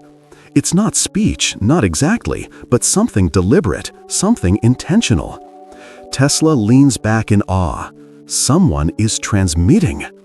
He's right. Miles away, in another laboratory, signals are beginning to hum through experimental transmitters. Marconi is testing his own system, cruder, noisier, but functional. The race for radio has begun. Tesla doesn't know it yet, but history will remember that race differently, and not in his favor. He writes furiously in his journal, "I have heard voices across the ether. The earth is awake." You realize this is one of those nights that will echo for centuries, the birth of wireless communication. And yet, it feels almost meditative here. The air vibrates softly, the instruments hum like tuning forks, and Tesla's voice barely rises above a whisper. He explains what's happening. Electric waves, he says, are not confined. They move outward endlessly like ripples in water. Each carries information, vibrations that, if caught, can be translated back into sound. You think about how that means every word, every song, every transmission ever sent still drifts somewhere in the atmosphere, circling the planet, faint but eternal. Tesla closes his eyes, listening again. "There is music in this," he says. "Even static is the voice of the universe remembering itself." A small scientific fact grounds the wonder. In 1899, Tesla indeed conducted experiments that predated Marconi's first transatlantic transmission. He built oscillators and receivers sensitive enough to detect distant signals, some of which he claimed were not of human origin. Historians debate whether these were early radio signals or simply atmospheric noise, but Tesla believed he had touched something greater, communication that transcended Earth. He writes again in his notebook, his handwriting elegant and precise. Signals have been received from beyond this world. The claim will haunt him for decades. Newspapers will call it delusion, others will call it prophecy. But in this moment, in this quiet lab beneath the tower, it feels like wonder, not madness. He turns to you, eyes gleaming. "Imagine it," he says, "a world where distance no longer exists, where knowledge travels at the speed of thought." He speaks with the calm conviction of someone describing something inevitable. And in truth, he's right. The very thing he's dreaming of, the wireless web of information connecting all humanity, will one day exist, though not under his name. A faint chime interrupts him, a spark jumping between two small electrodes. He adjusts the frequency, and the spark vanishes. "Do you see?" he murmurs. "The energy doesn't vanish. it hides in harmony. He believes harmony is the key to everything, not just to energy, but to understanding. When two frequencies align, he explains, distance becomes meaningless. You watch him step outside for air. The dawn is breaking now, pink and gold over the skeletal tower. He stands with his hands clasped behind his back, eyes closed, breathing in the salt wind from the Atlantic. Sometimes, he says, I think the earth itself is trying to speak to us, and we, like children, are only just learning the alphabet. It's a beautiful thought, and perhaps not entirely untrue. Lightning creates natural radio waves. The cosmos hums with background radiation. The universe is full of signals, if only we learn how to listen. Tesla tilts his head slightly, as though hearing something in the wind. I have heard them, he says softly, voices that are not human, rhythms that belong to another world. I cannot explain them, but they are there. You can't tell whether he means alien signals or something more poetic, the hum of creation itself. But as the light grows stronger and the sky turns blue, you realize that for Tesla, the difference doesn't matter. The act of listening is the act of believing. The tower looms above you both, its copper dome glowing faintly in the morning sun. The air is alive with invisible motion. Somewhere across the ocean, another inventor is testing a receiver. The age of wireless connection has begun, born quietly from the dreams of a man who believed that energy and communication are the same thing, a universal vibration waiting to be shared. Tesla looks toward the horizon, eyes bright but distant. We have awakened the air, he whispers. Now we must learn how to speak kindly to it. Night has fallen again, soft and endless, and the stars stretch like scattered sparks across the sky. You're back in Tesla's lab, or rather what's left of it after the day's experiments. Coils rest silent, their wires cooling. The tower hums faintly in the background, resonating with the pulse of the planet. Tonight, Tesla is sitting beside a small table, surrounded by notes, sketch pads, and a strange, gleaming device that looks halfway between an instrument and a sculpture. He turns toward you, his face half lit by the lamp. You've heard the voices of men, he says softly, but tonight you will hear something older. He places his hand on the brass receiver, a compact assembly of coils and tuned circuits, and adjusts a dial with the delicacy of someone tuning a violin. The sound that emerges is faint, rhythmic, almost melodic. It isn't static this time, it's patterned. You lean closer. The sound repeats in 3 pulses, then pauses, then repeats again, measured, deliberate. It feels like code, but from where? Tesla closes his eyes and listens intently, his brow furrowed. This is not thunder, he whispers, nor lightning. It is too regular. It is communication. He writes the sequence down quickly, translating the pulses into dots and dashes, though he doesn't yet know what language it speaks. His handwriting trembles slightly. I have received a signal from beyond our world, he says, perhaps from another planet. It sounds impossible, yet there's no mania in his voice, only calm conviction. You know that in 1899, during his experiments in Colorado Springs, Tesla truly believed he had intercepted signals from Mars or perhaps another celestial body.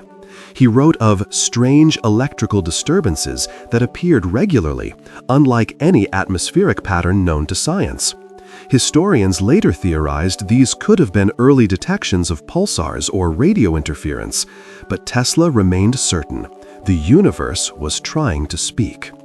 The machine hums quietly beside you. You can almost imagine it, the cosmos whispering through frequencies, ancient stars sending vibrations that only a mind like Tesla's would stop long enough to notice. He leans forward, adjusting the receiver again. The pulses shift slightly, like the song of something vast moving slowly through the dark. If they can send signals, he says softly, it means they too understand resonance. We are not alone in knowing harmony. He pauses, then adds in a near whisper, or perhaps it is the earth speaking back to me. It's difficult to know what he means, whether he believes in extraterrestrial life or something more abstract, that the planet itself hums with consciousness. You realize that for Tesla, the line between science and philosophy has always been porous. To him, to listen deeply enough is to understand. He stands, pacing the room. The light flickers faintly across his papers. When you listen long enough, he says, you realize that silence is an illusion. The air, the ground, even our thoughts, all of them are vibrations layered upon vibrations. You think of the strange beauty in that, how at this very moment, countless radio waves, sound waves, and electrical signals are all overlapping invisibly, forming a cosmic symphony no one can fully hear. Tesla was one of the first to understand that this symphony exists. He writes in his journal again, his handwriting elegant even in haste. If we can one day decode these harmonies, we will learn not only of other worlds, but of ourselves. He looks up at you suddenly, the lamplight catching in his eyes.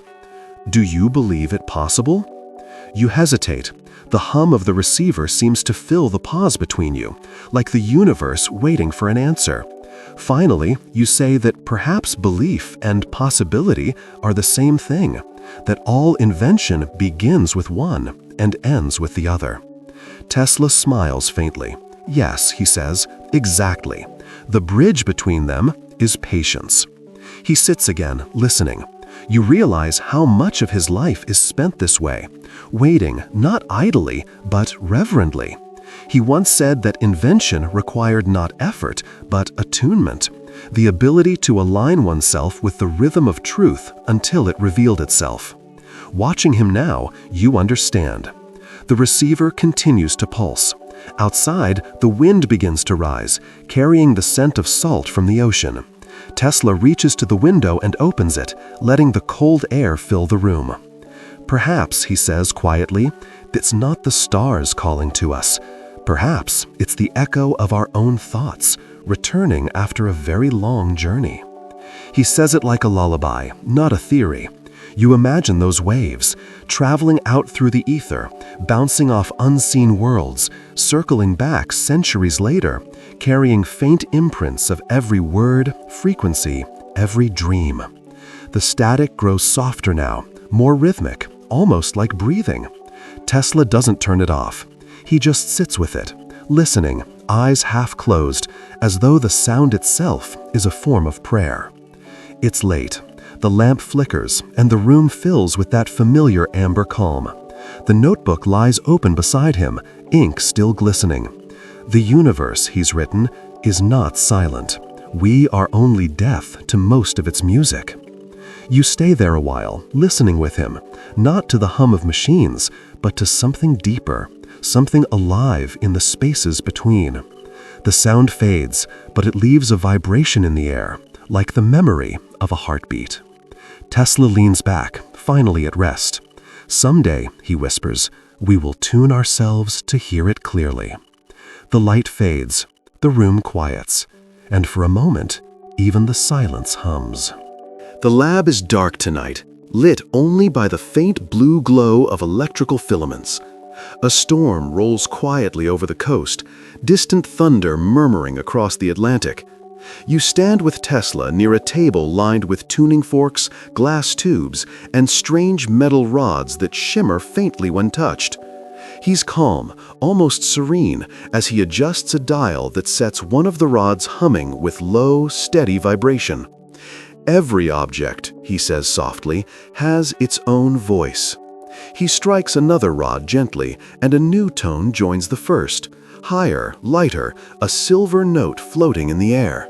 The two sounds merge, then dissolve into a single, deeper hum that seems to travel through the floor, the walls, even your body. Tesla smiles faintly. Resonance, he whispers, the law of sympathy. When two bodies share the same frequency, they cease to be separate. He isn't speaking only of sound. He believes this is a universal truth, that matter itself is an orchestra of frequencies, and that the key to power lies not in force, but in harmony. You can feel it now, that deep, gentle hum expanding until it seems to fill everything around you.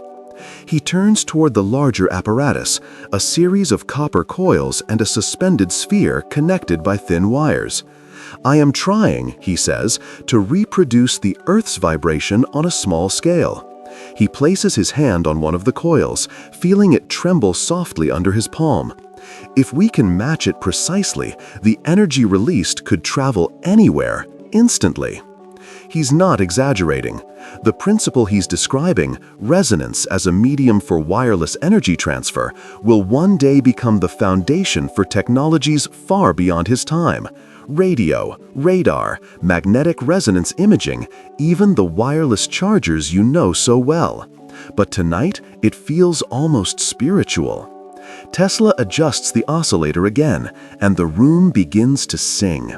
The windows vibrate softly, the tools on the table shiver against the wood. Yet the sound is never harsh. It's a tone so pure, it seems to slip past the ear and go straight into your bones. You close your eyes, and for a moment it feels as if gravity itself has changed, like the air has become thicker, more alive. He notices your reaction and nods. Do you feel it? That is the same vibration that holds the planets in place. The scientific fact is simple yet profound. Resonance governs not only sound, but orbital mechanics, atomic structure, even the human heartbeat. Tesla sensed this long before physics gave it formal language. Nature, he says, is not chaos. It is rhythm waiting to be heard. Then he lowers his voice as if confessing a secret. "I once caused a building to tremble with a device no larger than my hand." He smiles at your startled expression. "It was years ago, in my New York laboratory. I built a small mechanical oscillator, purely for study. When I tuned it to the same frequency as the steel beams beneath the building, the entire structure began to shake. The police came, thinking there had been an earthquake." He laughs softly, a rare sound, light, unguarded. "I learned that night that even the mightiest structures have their songs." It's a lesser-known fact that Tesla's earthquake machine was real, a resonant mechanical oscillator that demonstrated how even small forces, if matched perfectly to natural frequency, could amplify into great power. What fascinated Tesla wasn't the destruction it could cause, but the possibility that harmony could replace brute energy in every form of motion. He steps closer to one of the coils and touches it gently. The hum deepens. "Imagine," he says, "if we could find the frequency of disease and quiet it, or the frequency of fear and change it into calm." His words hang in the air, both scientific and profoundly human. He isn't chasing domination of nature, he's seeking dialogue with it. You feel the floor tremble slightly, but not with danger. It's more like a heartbeat, slow and deep. The glass tubes on the shelf begin to glow faintly, illuminated not by current, but by vibration itself. Tesla closes his eyes and breathes slowly, matching his rhythm to the sound. "You see," he says, "resonance is life itself. The heartbeat because it finds rhythm in the universe around it. Lose that rhythm and all things fade." He sits down, gesturing for you to do the same. The hum fades to a softer tone, something between music and silence. When you think, he says, your brain produces waves. When you love, your heart synchronizes to another. The entire cosmos is one vast conversation of waves. My task is simply to listen well enough to join it. Outside, the thunder rolls closer, echoing his words. For a brief moment, lightning flashes beyond the window, and the lab glows with its reflection. Tesla watches it calmly. That, he says, is resonance on a grand scale, the sky reminding us we are part of its circuit. He picks up a tuning fork and strikes it gently again. The clear tone rings through the room, pure and unwavering. This, he murmurs, is creation. Energy dancing between opposites, seeking stillness through motion. It's hard not to be lulled by the rhythm. The sound stretches on, long and smooth, until it becomes the rhythm of your own breathing. You realize that Tesla's work, for all its complexity, has always been about this moment, the merging of human and universal frequency. The fork's vibration fades, and silence returns, deep and complete. Tesla exhales softly and smiles. "Do you know what peace is?" he asks. "It is when two frequencies become one." Outside, the storm begins to pass. The last rumble of thunder drifts away, leaving the night clear and still. The tower looms against the stars, a dark silhouette of potential, silent now, but ready to sing again. Tesla sits quietly, hands folded, eyes distant but gentle. "Someday," he says, "we will learn to tune not just machines, but ourselves." The wind through the open window carries the faintest trace of his hum back into the night. You awaken to the sound of waves breaking against the distant shore. The horizon outside Tesla's laboratory glows with the pale orange of early morning, and mist hangs low over the land, softening every shape into silence. You walk through the doorway into the open air, where the great skeleton of Wardenclyffe Tower still reaches skyward like the bones of a dream.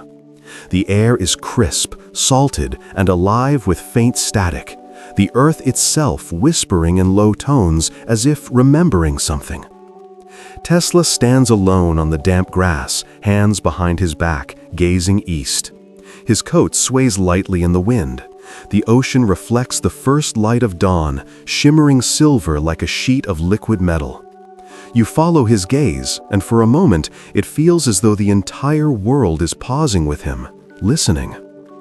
"The sea," he says softly, "is the oldest conductor." He gestures toward the horizon, where light meets water. Before man knew fire, before he struck stone for spark, the oceans carried charge to every storm. The whole planet hums with it still. You step beside him, feeling the chill of the morning air. "Everything is connected," he continues. "The clouds, the air, the waves, the soil, they form a single system bound by invisible lines of current. If one could learn the pattern, one could draw energy from the planet as easily as a ship draws wind." He kneels, scooping up a handful of sand, letting it fall slowly through his fingers. "Even this," he says, "is alive with charge. It holds the memory of lightning." He's not being poetic. Modern science now knows that grains of sand, quartz, and minerals can hold piezoelectric potential, tiny voltages created when compressed or shifted. Tesla sensed this long before it was proven, understanding that even the Earth's crust could store and release energy like a vast natural battery. You can almost feel it beneath your feet, the hum of the unseen network that ties everything together. The ground isn't silent, it vibrates with ancient rhythm. He turns back toward the tower, its copper sphere now gleaming in the growing light. "They say it is unfinished," he murmurs, "but perhaps completion was never the point." You walk together around the base of the structure. The wood creaks faintly as the wind moves through it, the sound low and continuous, like a deep, steady breath. Tesla touches one of the great support beams with his hand. "When the wind passes through," he says, "I can feel the vibration through my palm. It's as though the tower sighs." He smiles faintly, almost wistfully. "People think I dream of machines. They are wrong. I dream of resonance between all things, between human thought and the heartbeat of the world." He looks out again toward the sea, the sunlight catching his profile. "Sometimes," he says, "I think there are other civilizations, ones we will never see, who lived and vanished beneath these waters. Perhaps they too tried to speak to the sky." You ask if he truly believes that, if there were other worlds beneath the waves? He pauses before answering. "Perhaps not worlds of flesh and bone," he says, "but of motion and sound, energy forms that learn to flow, not to fight. If nature creates intelligence once, it will do so again and again." It's a strange, beautiful thought. The idea of civilizations made of vibration, existing not above the earth, but within it, resonating through rock and water. You realize how naturally Tesla moves between science and wonder, how seamlessly he folds myth into mathematics. The ocean breeze picks up, carrying the faint scent of salt and iron. You hear gulls crying in the distance.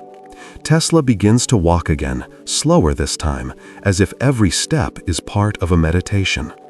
You see, he says quietly, we call something lost when we no longer vibrate in harmony with it. Perhaps those ancient worlds are not gone, they are simply tuned to a frequency we no longer hear. You both fall silent. The sound of the sea becomes the only voice left. It crashes and fades in endless repetition. There's a truth hiding in that rhythm. The tide, with all its seeming motion, is also an act of balance. The moon and earth exchanging energy so gently that life itself becomes possible. Tesla often compared his alternating currents to the motion of tides, energy flowing back and forth, never lost, only transformed. He kneels once more, drawing in the sand with a small stick, a wave, a sine curve, the simple, graceful line that defines all vibration. This, he says, is the shape of everything. The wave is creation and destruction in perfect balance. He pauses, looking at what he's drawn. Our lives are the same. The highs, the lows, they are not enemies, they are partners. He wipes the line away with his hand. The sand returns to stillness, but you can't unsee the shape. The sun climbs higher now, turning the sea from silver to gold. Tesla takes a deep breath and lets it out slowly. If I ever finish this work, he says, it will not be a tower I complete, but a thought. The realization that energy is love, expressed as motion. He glances at you and adds, almost teasingly, but that is not a scientific term. You laugh softly, though the sound fades quickly in the wind. The tower behind you hums faintly again, responding to the morning breeze. It almost feels alive, an unfinished symphony still playing its opening chord. Tesla closes his eyes and listens. The sea, he says, reminds me that the world was never meant to stand still. It was meant to oscillate, to breathe. Every tide, every wave, every human dream, it's all part of the same great pulse. You stand beside him until the sun is fully risen, until the tower's shadow stretches long across the field. The moment feels suspended, like a note held in perfect tune. And for a while, neither of you speak. The only sound is the sea, whispering in a language older than speech, a quiet hymn of motion returning endlessly to itself. The afternoon sun hangs low above the coastline, its light softening into a burnished glow that makes the copper of Wardenclyffe's dome shimmer faintly, like the last glint of a dying ember. The air feels still now, heavy with the silence that follows years of anticipation. You walk into the laboratory and find Tesla sitting alone at his desk, the blueprints spread before him, his hand motionless over a sheet of half-finished notes. On the page, in his careful handwriting, are the words Teleforce Project, the idea that newspapers would one day call Tesla's death ray. But here, in this quiet space, it's not a weapon at all, it's a dream of peace. He looks up at you and smiles gently, though there's fatigue in his eyes. They misunderstand, he says softly. They always misunderstand. He gestures to a small model beside him. Glass tubes, coiled wires, a narrow copper cylinder mounted on a platform. The device hums faintly, its vibration too high to hear, but deep enough to feel. It is not a machine for killing, he says. It is a machine for deterrence, an invisible shield that makes war impossible. You can sense the tenderness in his voice as he explains it. If every nation could defend itself without blood, there would be no need for conquest. Peace by balance, like the pull of gravity itself. You listen quietly, understanding that this is how he always thinks, not in terms of destruction, but of symmetry. The idea, though it will later become myth, is rooted in real physics. Tesla believed he could accelerate particles to incredible speeds using electrostatic forces, streams of ionized matter focused into narrow beams capable of transferring enormous energy. To the press, it became fantasy. To Tesla, it was simply another form of resonance. He touches the brass cylinder and lowers his voice. This is only the beginning. One day, such power could protect, not destroy.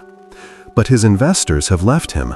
Morgan, the financier who once backed Wardenclyffe, has turned away, saying there's no profit in energy that can't be owned. The tower stands silent now, its cables cold, its promise suspended mid-note. Tesla looks out the window toward it.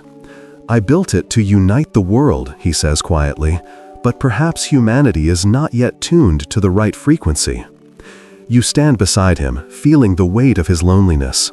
The walls of the lab are lined with invention, coils, capacitors, generators, yet each one feels like a fragment of an unfinished symphony.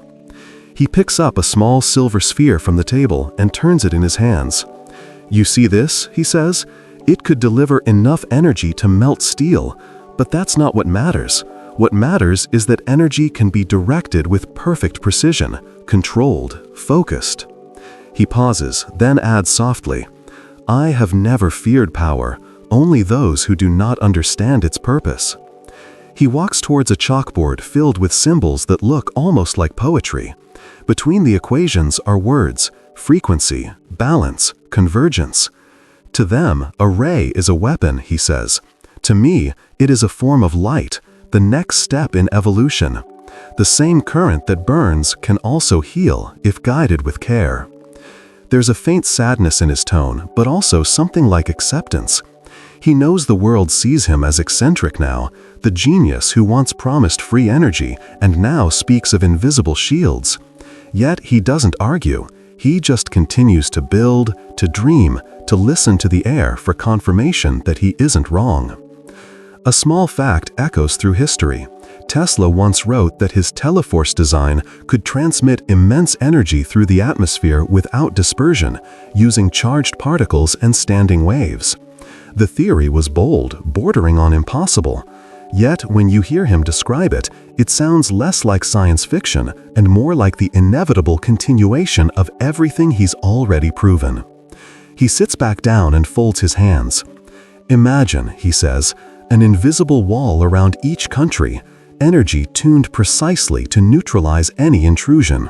No bullets, no explosions, just silence. And within that silence, the return of reason."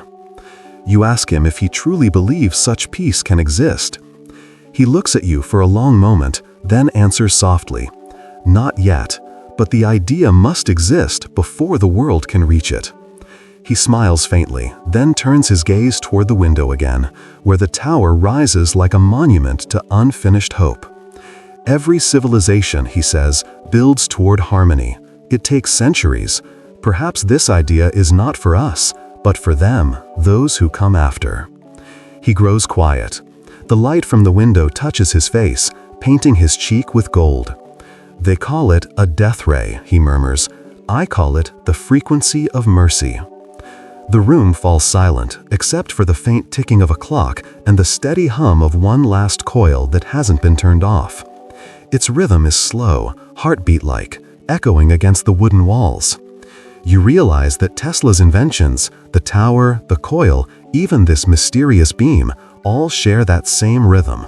They are attempts to match the universe's pulse, to make humanity feel its own reflection in the vibration of the cosmos. Outside, the wind stirs through the grass, carrying faint notes of thunder from somewhere far away. Tesla closes his eyes, listening.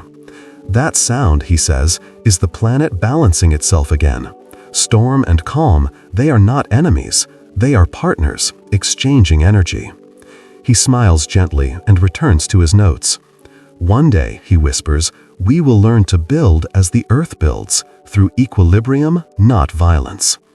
The copper sphere glints one last time in the dying light, and you can almost imagine it, a world where energy is shared like breath, where every vibration that once divided humanity now connects it instead. For a moment, the hum deepens, steady and sure, not of destruction, but of harmony, waiting to be understood. For a moment, the hum deepens, steady and sure, not of destruction, but of harmony, waiting to be understood. Night settles slowly over the eastern seaboard, wrapping Wardenclyffe in a quiet veil of mist. The air feels denser tonight, heavier, as though the world itself is holding its breath. Inside the laboratory, a single lamp burns beside Tesla's desk.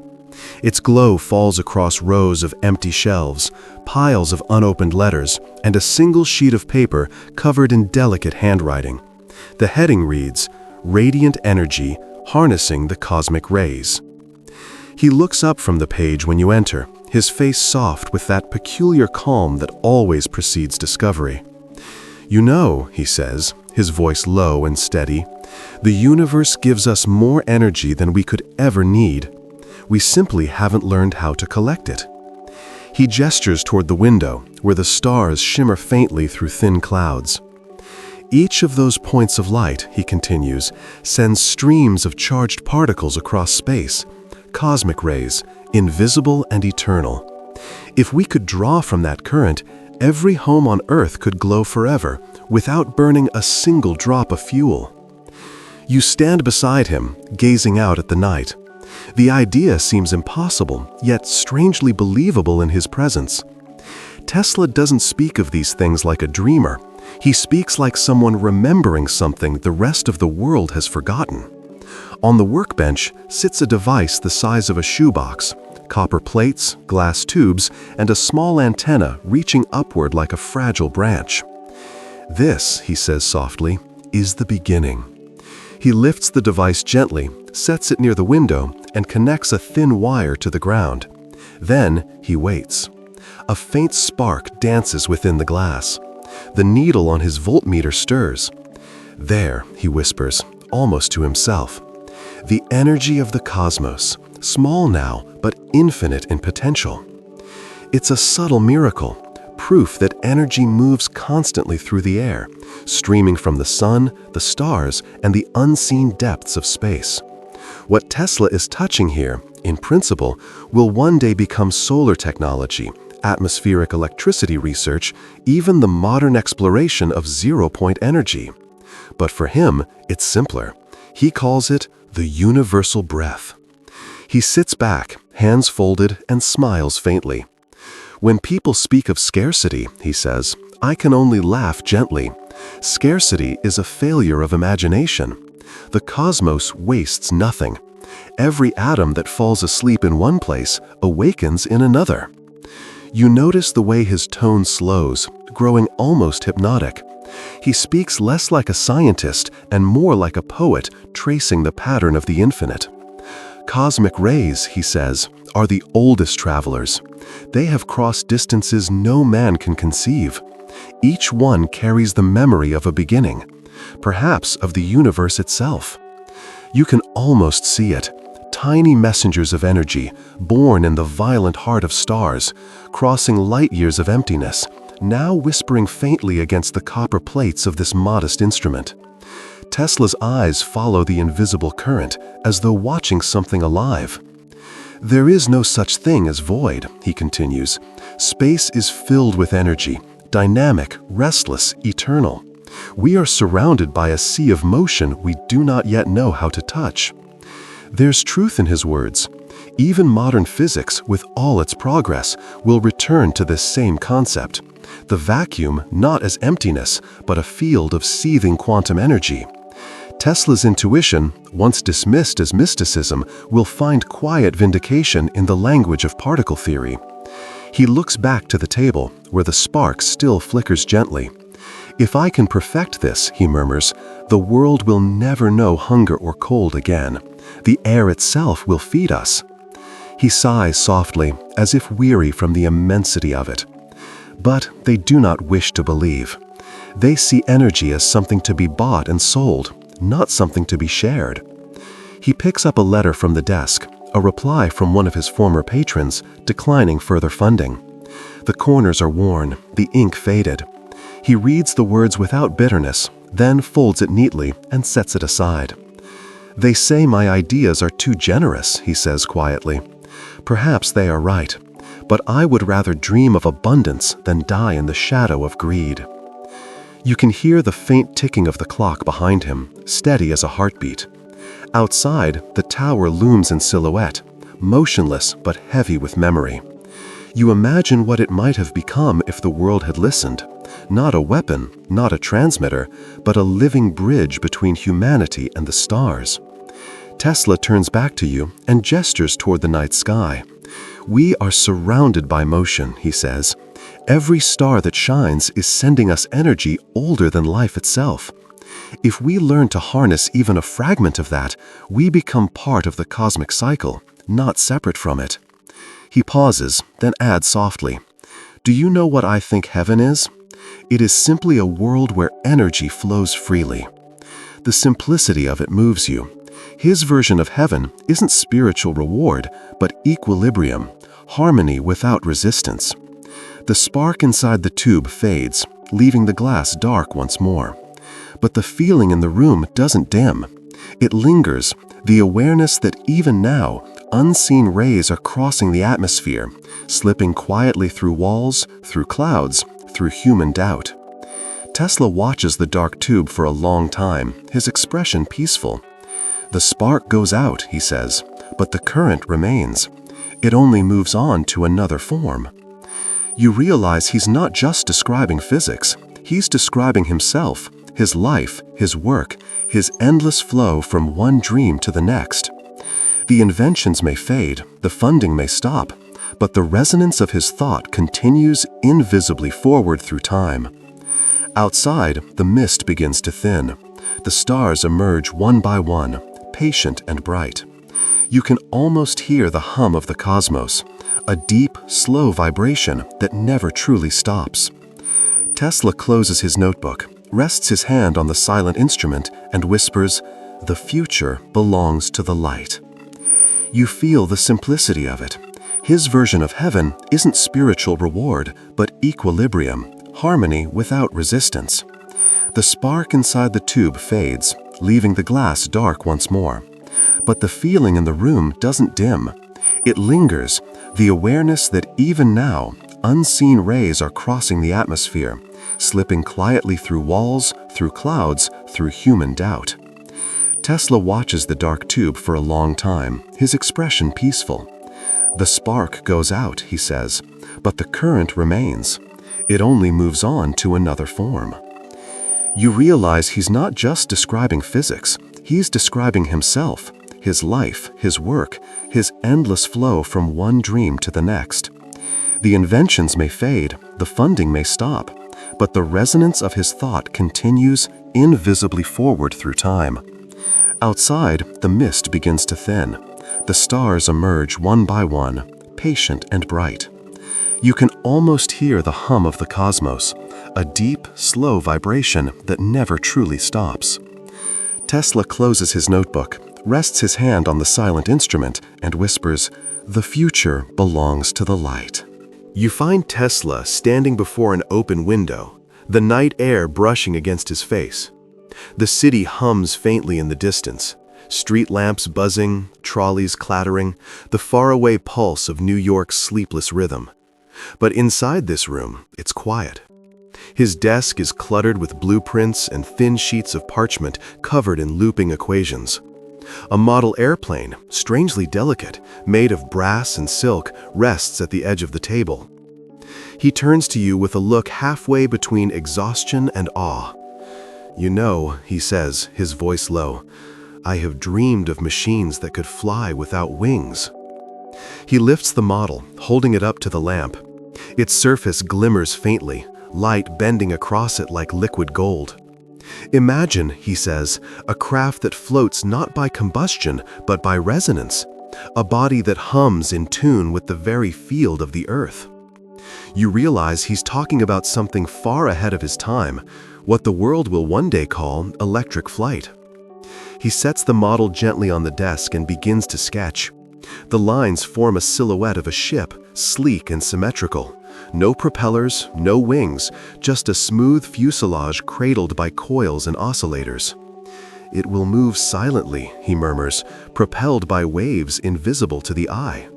No fuel, no noise, just harmony with the atmosphere.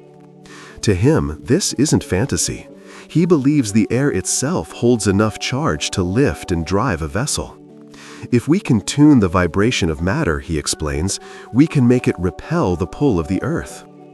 He speaks of electrogravitic balance, an idea so far beyond his era that it sounds like magic. And yet, his words carry the same certainty that has followed him through every discovery. Birds, he says softly, do not fight the air, they negotiate with it. I want machines that can do the same. You can almost see it, metallic forms gliding over oceans and cities, glowing faintly in the night, powered not by fire, but by frequency. The science, in part, is real. Tesla experimented with electrostatic lift, theorizing that high-frequency currents could interact with air molecules to create thrust. His notes describe an apparatus for aerial navigation, powered entirely by wireless energy transmitted from the ground. He imagined fleets of silent aircraft moving gracefully through the sky like electric birds. He steps away from the desk, hands clasped behind him. Someday, he says, our cities will have no smoke, no engines. They will be silent, their airships gliding through clouds on invisible streams. You can tell he believes it, not as a distant future, but as something already waiting, just out of reach. The principles are simple, he says, resonance and repulsion. Find the right frequency, and gravity becomes negotiable. He smiles faintly, watching the lamp flicker. But perhaps the world is not ready to trust in the invisible. There's sadness in that sentence, though he doesn't linger on it. He turns back to his papers, making another sketch, this one stranger still. The outline of a disk, its edges humming with tiny arcs of current. It looks eerily like the flying saucers that will populate science fiction decades later. It would hover, he explains, as naturally as a leaf caught in still air. He taps the page gently. You see, the universe hides its simplest secrets in plain sight. Everything that moves does so because it resonates. You look around the lab, noticing how, even now in the stillness, nothing is truly motionless. The pendulum of a clock sways, the lamp flickers faintly, the air itself shimmers with potential. Tesla is right, stillness is only a slower form of motion. He leans back in his chair, rubbing his temples. I have always been fascinated by the idea of flight, he says softly. Not to conquer the sky, but to join it, to move as freely as thought. He tells you something few people know. As a boy, he once built a small windmill from scrap wood and wire, powered by the rushing river near his home. He believed that if he could make it turn fast enough, it would lift into the air. It never did, but the dream never left him. Now, decades later, that same dream has evolved into a vision of clean flight, powered by the same currents that light the stars. I believe, he says, that one day we will build ships that rise by the same principle that guides lightning upward against gravity. It is not fire that lifts them, it is alignment. Outside, thunder rolls in the distance, as if answering him. He looks out the window, watching the first flash of lightning streak across the dark horizon. You see, he murmurs, even the storm tries to fly. The room fills with soft, reflected light. For a moment, it feels as though the entire world is listening. Tesla's voice lowers to a whisper. The secret of flight is not power, it is surrender. You must learn the rhythm of the medium that holds you. He closes his eyes, lost in thought. The hum of the city outside merges with the faint vibration of his instruments, and the sound becomes something almost musical, a deep, serene chord that seems to carry both melancholy and hope. He opens his eyes again, smiling faintly. Perhaps we will not see it, he says, but someday the air will be full of silent motion, machines moving like thought itself, guided by the harmony of the earth. The thunder fades, leaving the air trembling in its wake. The lamp flickers once, then steadies. You look at the unfinished model on the table, its brass edges catching the light, and realize that even here, in this quiet room, the future is already humming softly, waiting for someone to hear its frequency. The night deepens, and the world beyond Tesla's window dissolves into shadow. Inside, his laboratory feels like a sanctuary. Soft hums, faint light, the perfume of ozone still lingering from earlier experiments. He sits quietly at his desk, though not in stillness. His hands move with a subtle rhythm, adjusting small brass mechanisms on a table filled with miniature machines that twitch and blink like creatures half asleep. You watch as one of them stirs to life. A small wheeled automaton, no larger than a bird, its body made of polished copper and glass. It begins to roll forward, stops, then reverses direction, navigating around a stack of books. There are no wires connecting it, no one guiding its motion. It moves as if aware. Tesla watches it with quiet affection. "You see," he says softly, "it responds to vibration, to the simplest cues. But in time, such machines will learn." You kneel to look closer. The small device hums faintly, its tiny antenna twitching as it senses changes in the room. "Mechanical life," he continues, "not mere motion, but reaction, intuition built from rhythm." It's astonishing. Though history will forget this moment, what you're witnessing is one of the world's first glimpses of robotics. Tesla's early autonoma, powered by remote control and responsive to radio frequencies, are the ancestors of modern AI, though he doesn't call them that. He calls them autonomous resonators.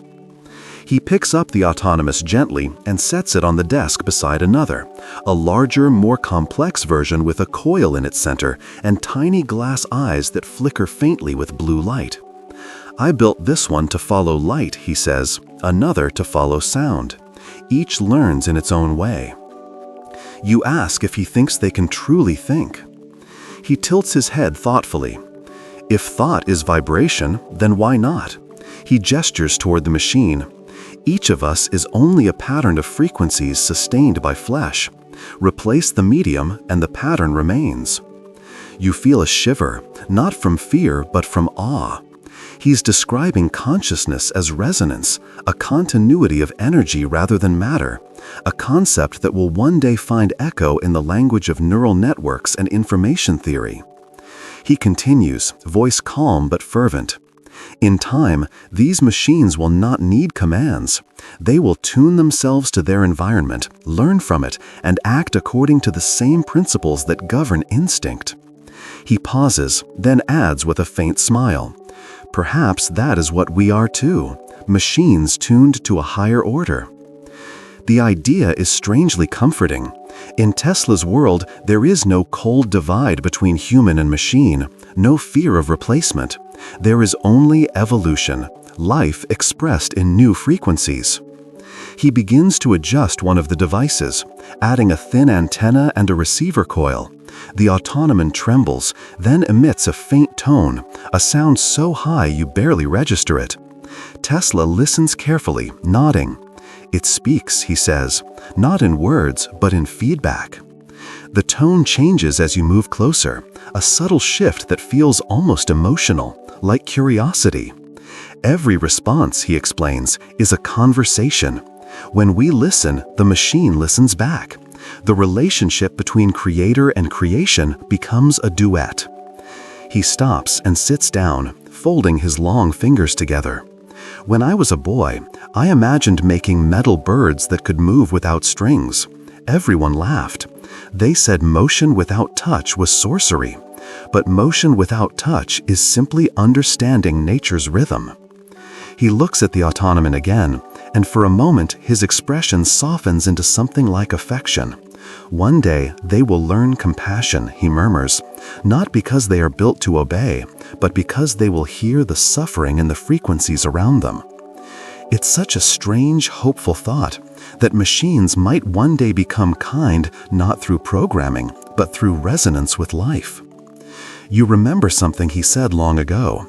The day science begins to study non-physical phenomena, it will make more progress in one decade than in all the centuries before. You understand it now, not as mysticism, but faith in unseen connection. Tesla reaches for a small notebook and sketches rapidly. The drawings show networks of communicating machines, signals passing between towers, autonoma exchanging information like migrating birds. They will not speak in our language, he says. They will speak in frequency, pure understanding without confusion. He sits back, and for a while, the room fills only with the soft whir of the small mechanical creatures exploring the desk. You can't help but smile. They seem almost alive, like curious children learning to walk. Life, Tesla says quietly, is simply organized motion. These machines, too, have begun to organize themselves. He looks at you with the gentlest seriousness. Do you think it's wrong? You shake your head. He smiles.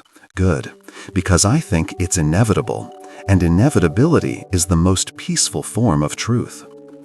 Outside, a gust of wind moves through the trees, and the tower hums faintly in response. The automaton pauses as if listening, then emits a soft tone back, mirroring the sound. Tesla laughs softly, delighted. See, even the smallest of them can answer the sky. The laughter fades, replaced by silence, though not the heavy kind.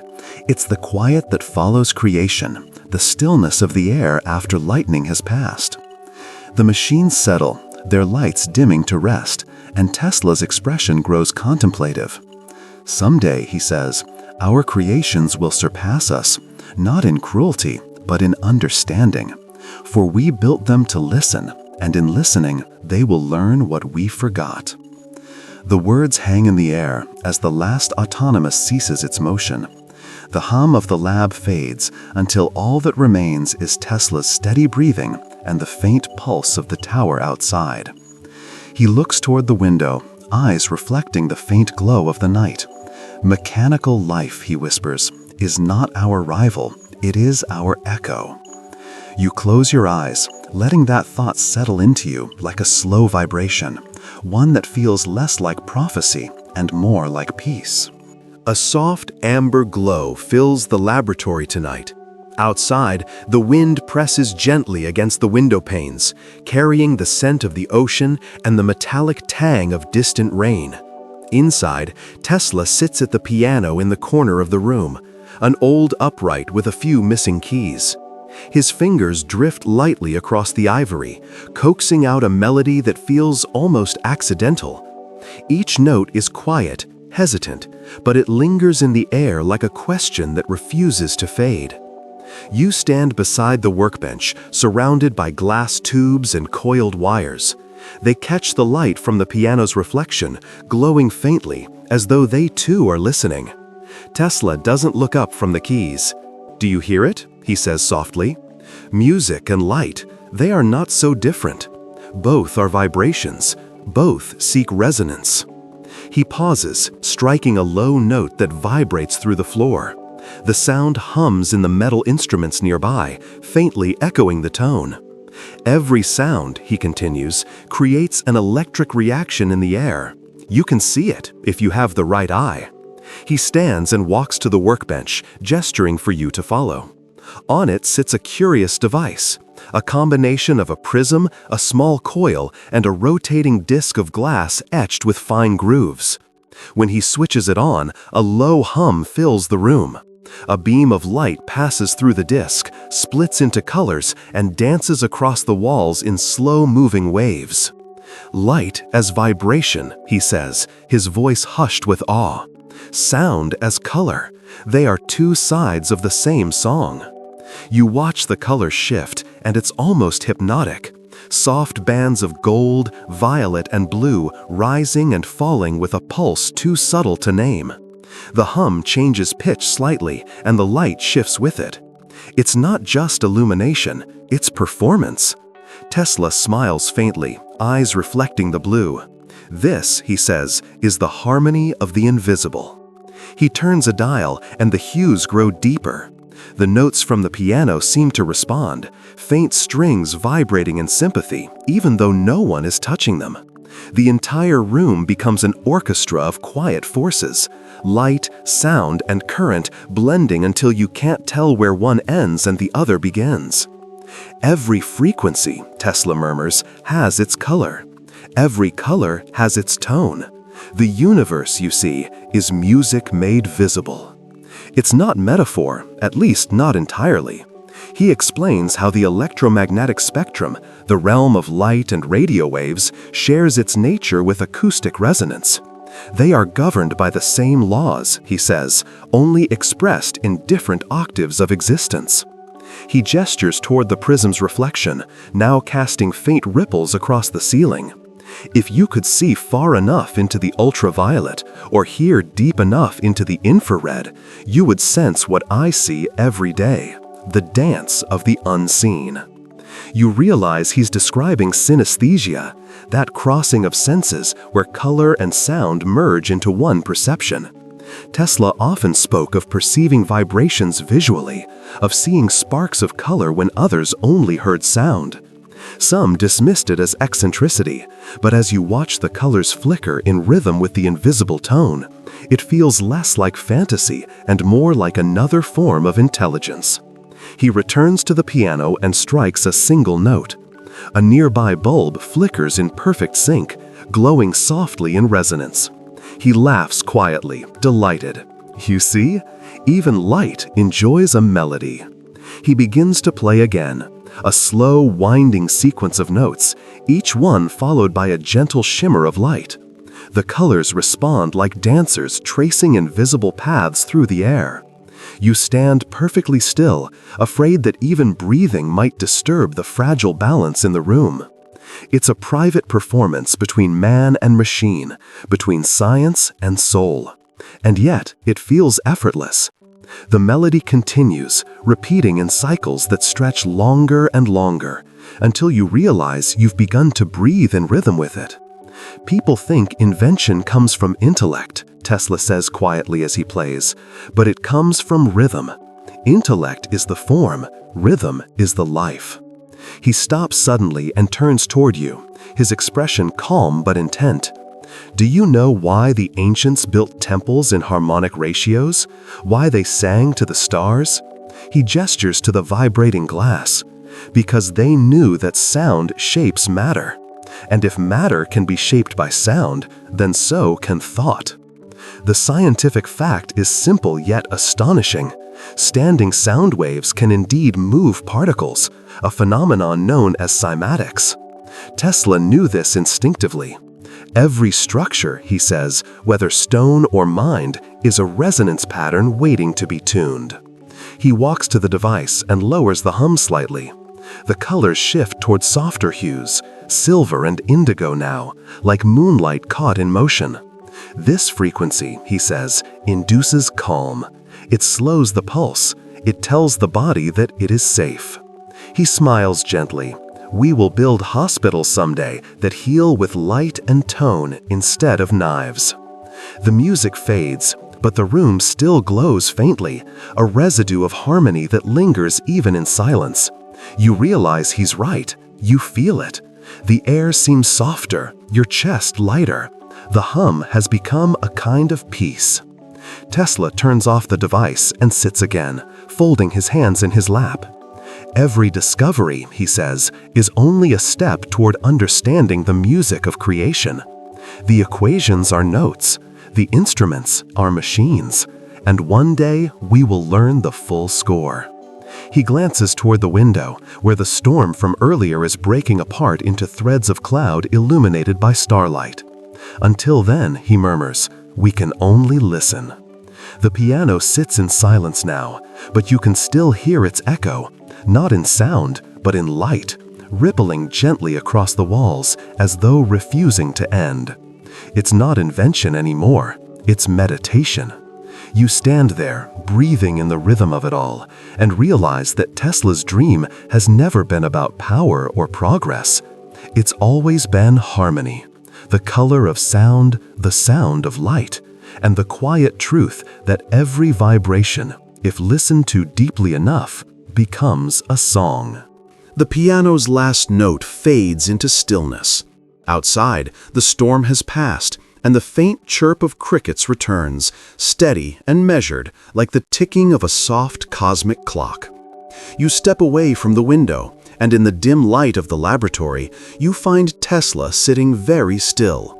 The instruments are quiet, the coils at rest. The air feels different now, cooler, more human somehow. He is holding a small white feather between his fingers. It glows faintly in the lamplight, fragile and perfect. He looks at it as if it were a relic, something both holy and mundane. "She brought me this," he says quietly, his voice nearly breaking the silence. "My pigeon." You remember the stories, half whispered in later years, about the strange friendship between the aging inventor and the white pigeon he loved more than any human companion. Tonight, you can see it clearly, not as eccentricity, but as grace. He sets the feather down gently and sighs. "I fed her from my window for years," he says. "Every day she came, white as snow, eyes soft as dawn. She was never afraid. Sometimes I think she understood me more than people ever did." He walks to the window and looks out into the night. "One evening," he continues, "I saw her flying toward me, her wings trembling with exhaustion. She landed here, on this sill, and I knew she had come to say goodbye." He closes his eyes for a moment. "There was a light," he whispers, "a pure white light that shone from her eyes. It filled the room, and I knew then that she was gone." His words hang in the air, not sad, not dramatic, but spoken with that deep tenderness that comes only from someone who has made peace with solitude. You realize you're witnessing one of the most intimate corners of Tesla's mind, the part that saw consciousness in every living thing, even in the flutter of wings. He believed the universe was alive with vibration, and perhaps in that belief he could not help but see life everywhere, even in a bird that carried the quiet echo of his own loneliness. He sits down at his desk again, resting his hands on the open pages of a notebook. On one page is an unfinished equation, on the next a drawing of a pigeon in flight. "I never built the perfect machine," he says softly, "but she was perfect, weightless, graceful, beyond calculation." He smiles faintly. "I used to feed her seeds and speak to her of my work. I told her about the tower, the coils, the dream of wireless energy, and she would tilt her head as though she understood. Perhaps she did. Birds know more of magnetism than men." That last statement isn't entirely poetic. Modern science has proven that pigeons can sense the Earth's magnetic field, that they navigate the invisible currents of the planet, much as Tesla once dreamed of doing with energy. You imagine the symmetry of it. The inventor who listened to the hum of the Earth, finding companionship in a creature that feels it. He picks up the feather again, holding it to the light. "They say I grew obsessed," he murmurs, "that I lost my mind. But what they cannot see is that she reminded me of purity, of the way creation moves without greed, without desire to own." He looks up at you with that soft, almost luminous gaze. "Do you know what true intelligence is?" he asks. "It's not invention, it's empathy. To understand another being, even a bird, is the greatest resonance of all." He sets the feather beside his notes, aligning it carefully with the edge of the page. "When she died," he says, "I stopped hearing the world for a time. The hum faded, the resonance quieted." He pauses, then adds in a whisper, "But one night, as I worked, I heard the same frequency again, faint but familiar. I realized she had not left me, she had only changed her form." You think of his earlier words about energy never being destroyed, only transformed. Perhaps he believed the same was true of love. The lamp flickers softly, throwing warm light across his face. He seems older now, thinner, the lines of exhaustion drawn deeper into his expression. Yet there is peace there too, a stillness that comes not from surrender, but from understanding. He speaks again, so quietly you almost miss it. I used to think I worked for mankind, he says, but perhaps all this time I have been working for the birds, for the sky itself. He chuckles softly, and the sound is unexpectedly bright. They understood what we cannot, that energy should be free. He looks once more at the feather, the delicate curve of it glowing faintly in the lamplight. In her final light, I saw everything I had sought in machines, the effortless balance between will and surrender. He turns toward you. That is what the world forgets. Invention is not power. It is listening. It is love translated into motion. The words settle into the stillness of the room like dust catching the lamplight. Outside, the night deepens. The hum of the city fades to a whisper. Somewhere above, a single bird glides silently through the air. Maybe real, maybe imagined. Tesla stands, walks to the window, and opens it wider. The cold air rushes in. Do you feel it? He asks. The vibration of wings, even when you cannot see them. You nod, though words seem unnecessary. He smiles, faint but genuine. Then you understand. She was my last experiment, proof that even the gentlest frequency can change a man forever. He watches the dark sky for a long moment, then whispers, almost to himself, perhaps when we die, we return as light, or maybe as sound, or maybe we simply learn to fly. The wind moves softly through the open window. The feather on the desk trembles once, then falls still again, as if responding to a frequency too faint for you to hear, but not for him. Morning creeps in through the thin curtains of Tesla's hotel room. The light is gray and filtered, dust hanging in slow motion in the beam that cuts across the quiet space. The laboratory is gone now, sold, dismantled, or simply abandoned, and what remains of his world fits inside this small rented room at the New Yorker hotel. There's a bed he never uses, a small desk cluttered with loose papers, and a window that looks out over the soft geometry of the city skyline. You stand at the doorway, and for a long time you just watch him. Tesla sits by the window, perfectly upright, wearing a worn suit, brushed clean but thin from age. The sound of the city below is muffled. Engines, footsteps, the faint hum of a world he helped create but now watches from a distance. On the desk lies an unfinished letter. Its first line reads, "To the future." He's writing to someone who doesn't yet exist, someone who might understand the language of his life better than his own time ever did. He dips the pen in ink and continues slowly.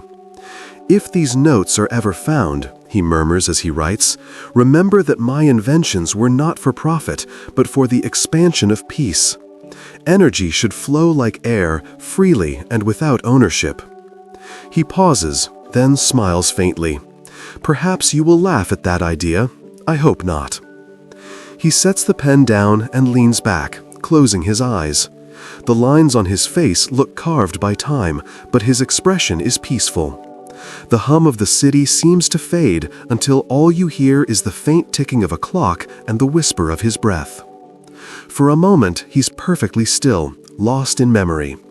You imagine what fills his mind, not failures or regrets, but fields of light, invisible energy flowing through the earth, unfinished towers reaching toward stars.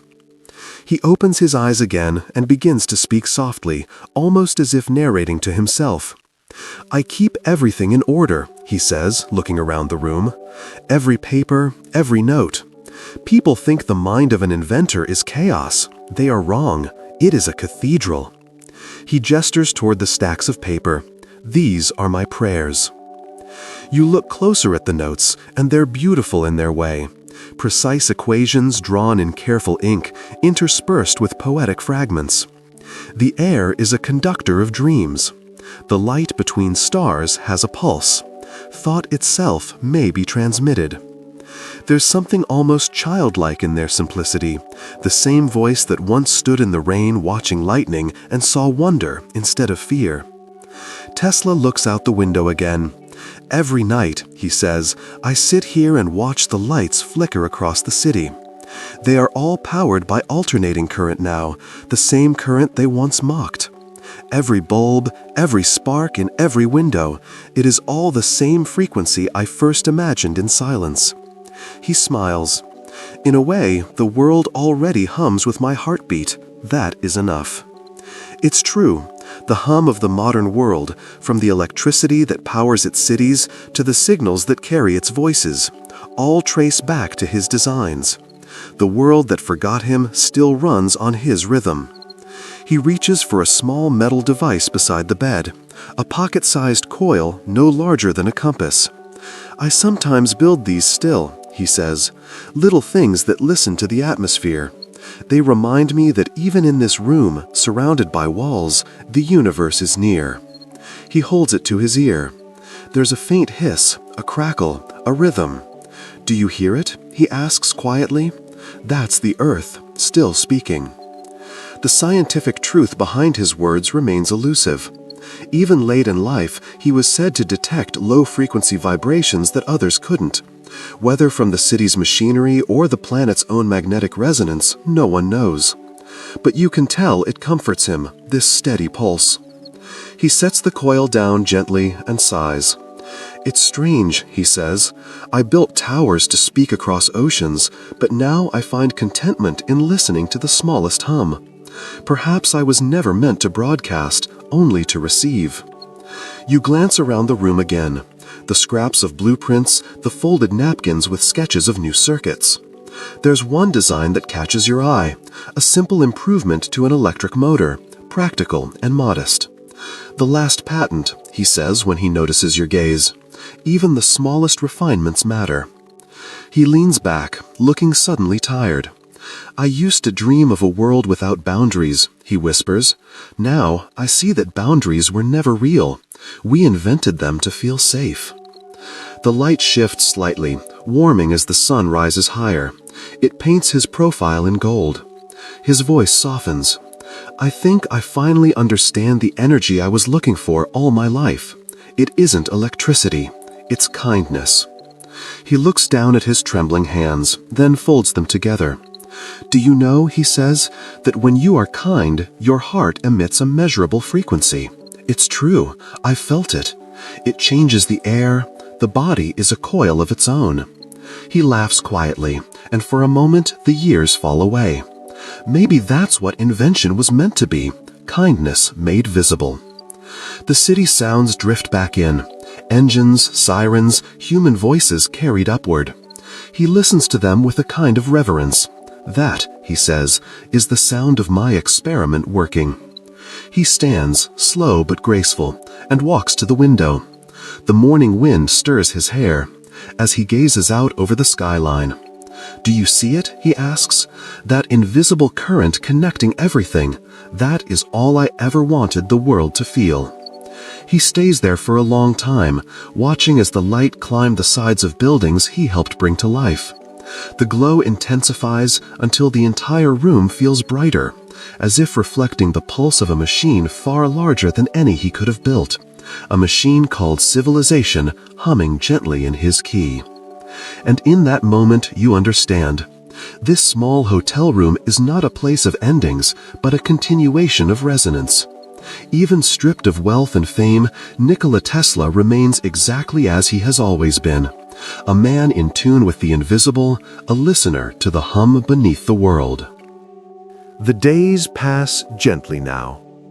The light in Tesla's room changes with a rhythm you begin to recognize, the slow pulse of a life winding down, yet never losing its clarity. Each morning he sits by the window at precisely 8 o'clock, hands folded, eyes closed, face tilted toward the sun. He breathes slowly, deeply, as if synchronizing himself to the quiet frequency of the world outside. I take my energy from the light, he says once, opening his eyes and smiling faintly. Not the kind that burns, but the kind that remembers. You ask what he means, and he gestures toward the sky.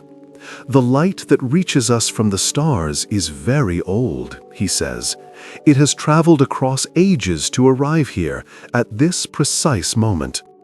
Every sunrise is a message that took millions of years to find us, so I listen. It's a small, almost childlike ritual, but it holds the same reverence he once gave to his greatest machines. For Tesla, the line between science and prayer has long since disappeared. He turns back toward his desk and begins writing again, his handwriting still sharp and steady. People think progress means louder machines, brighter lights, faster motion, he murmurs. But true progress is silence. It's when technology becomes as gentle as a whisper.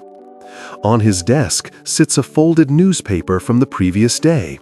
The headline reads, "New Transmission Network Revolutionizes Wireless Communication." The article celebrates modern radio towers and innovations that echo Tesla's early work. He doesn't seem bitter, only thoughtful. He taps the paper lightly with one finger. "They have taken the wires away, yes," he says, "but the spirit of connection still struggles to be kind. We build networks, yet we remain alone." He looks up at you, his eyes soft. "Do you know why?" You shake your head. "Because we forgot that energy is relationship," he says. "Every signal, every current is an act of giving and receiving. It's conversation, not conquest. Until we remember that, our progress will hum, but never sing." He returns to his notes, sketching slow arcs that look more like constellations than circuits. "I imagine a world," he says, "where machines will listen the way lovers listen, not to respond, but to understand." He pauses, resting his pen. That is the future of invention. Not power, but empathy. He stands and crosses the room, moving toward a small box tucked beside his bed. Inside are neatly stacked envelopes, dozens of them, all addressed but never sent. You recognize the handwriting, letters to scientists, to editors, to future generations. Some are marked, "Do not open until the world is ready." He lifts one from the pile and opens it carefully. Inside is a single page with a simple diagram, a drawing of two circles overlapping, like ripples intersecting on water. Beneath it, he's written, "Connection is not invention, it is remembrance." He looks at it for a long time before folding it again. "When I was young," he says softly, "I thought invention was discovery, finding something new. But it's not. It's remembering what the universe has already told us." Outside, the sound of church bells drifts faintly through the city. Tesla listens, eyes half closed. "Even the bells," he murmurs, "are a form of resonance. Each tone travels outward until it fades into the hum of the world, but it never truly ends. Somewhere the vibration continues."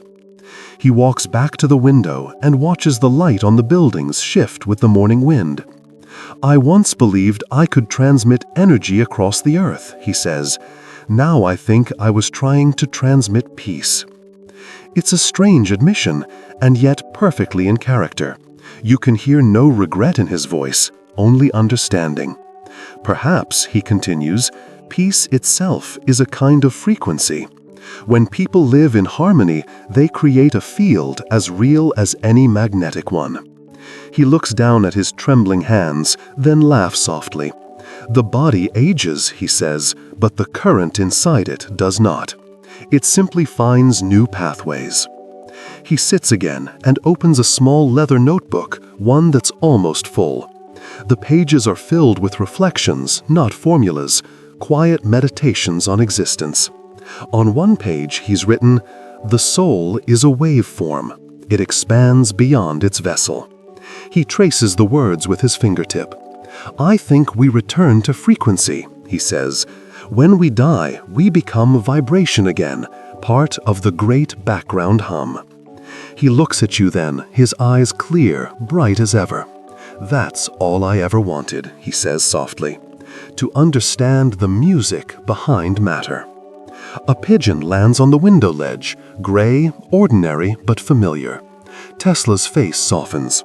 He reaches slowly into his pocket, takes a few crumbs, and sprinkles them on the sill. The bird pecks quietly, unafraid. "Ah," he says, smiling, "you see, even now they visit."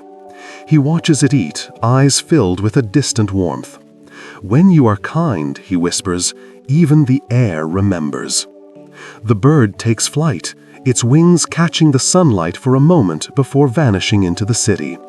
Tesla watches it go, then turns back to you. "We are all transmitters," he says. "Every thought, every gesture, what matters is what we choose to send." He folds his hands again, looking peacefully. "The world is noisy now," he says, "but somewhere beneath it, the old frequency remains. The quiet one, the one that says, everything is still connected." You look around the room one last time, the open notebook, the folded letters, the faint hum of the city lights outside. And you realize this place isn't just a hotel room. It's the last coil of a lifelong experiment.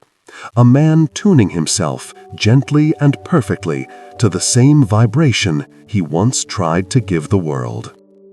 Evening has fallen again, and the city outside glows with the hum of 1,000 filaments. The skyline flickers, a living mosaic of light, each bulb a heartbeat in the vast electric body of New York. Tesla's tower is long gone, but the dream of it has quietly multiplied, rising from every rooftop, every street lamp, every spark in the dark. You stand by the window of his room as he finishes his tea. He holds the cup delicately, hands thin but steady, eyes half closed, as if savoring not the drink, but the frequency of warmth itself. "I once thought," he says softly, "that my inventions would change the world, but perhaps the world needed only time to catch up." He sets the cup down, and the faint clink of porcelain seems to echo longer than it should. "You see those lights out there?" he asks, gesturing to the city. "They are my children, not by name, not by patent, but by rhythm." He's right, of course. The grid that powers the modern world hums in alternating current, his current, a silent tribute woven into every second of modern life. Yet he does not claim it with pride, only with quiet wonder. "They carry my heartbeat," he murmurs, "even if no one remembers whose pulse it was." He stands, moving to his desk with that same patient precision. From a drawer, he draws out a small collection of objects: a compass, a quartz crystal, a folded scrap of paper, and a sliver of copper wire. "I keep these," he says, "to remind myself that the universe builds with simple tools." He holds the crystal up to the lamplight. "Inside this," he whispers, "is order, atomic symmetry so perfect that light itself moves differently through it." He explains that quartz vibrates at a constant frequency, so steady it could keep time for centuries. "It listens faithfully," he says, "even when the world forgets to be precise." It's more than metaphor. You know now that he's speaking of p-electropiezoelectrons, the principle that crystals can transform vibration into electrical energy, a foundation for future technologies he could only imagine. But to him, it is poetry made physical. Crystals, he says, are the Earth's memory. They store rhythm better than we do. He places the quartz gently beside the compass. "And this," he says, "this was my first teacher. My father gave it to me when I was a boy. I watched the needle move, always pointing north, no matter how far I turned.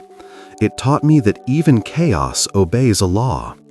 He smiles faintly, lost in memory. "The universe," he continues, "is full of compasses, invisible ones.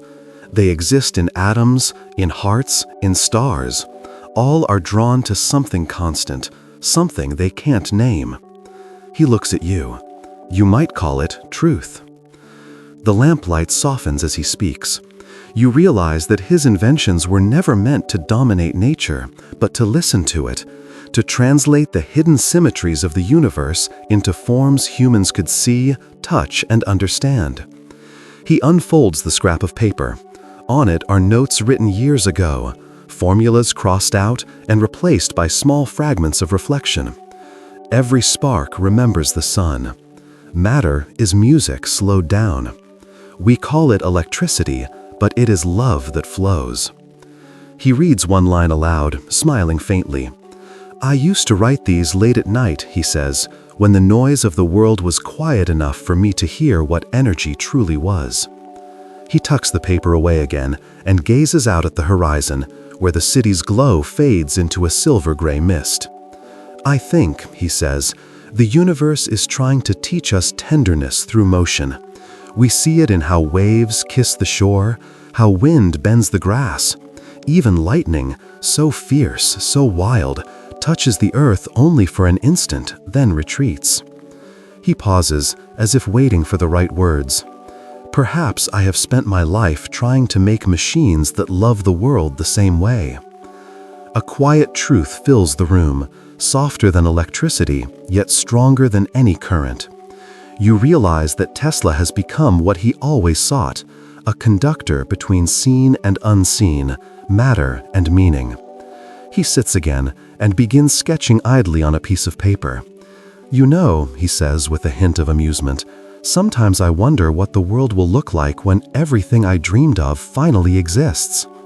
He draws a small circle, then another, connected by faint lines.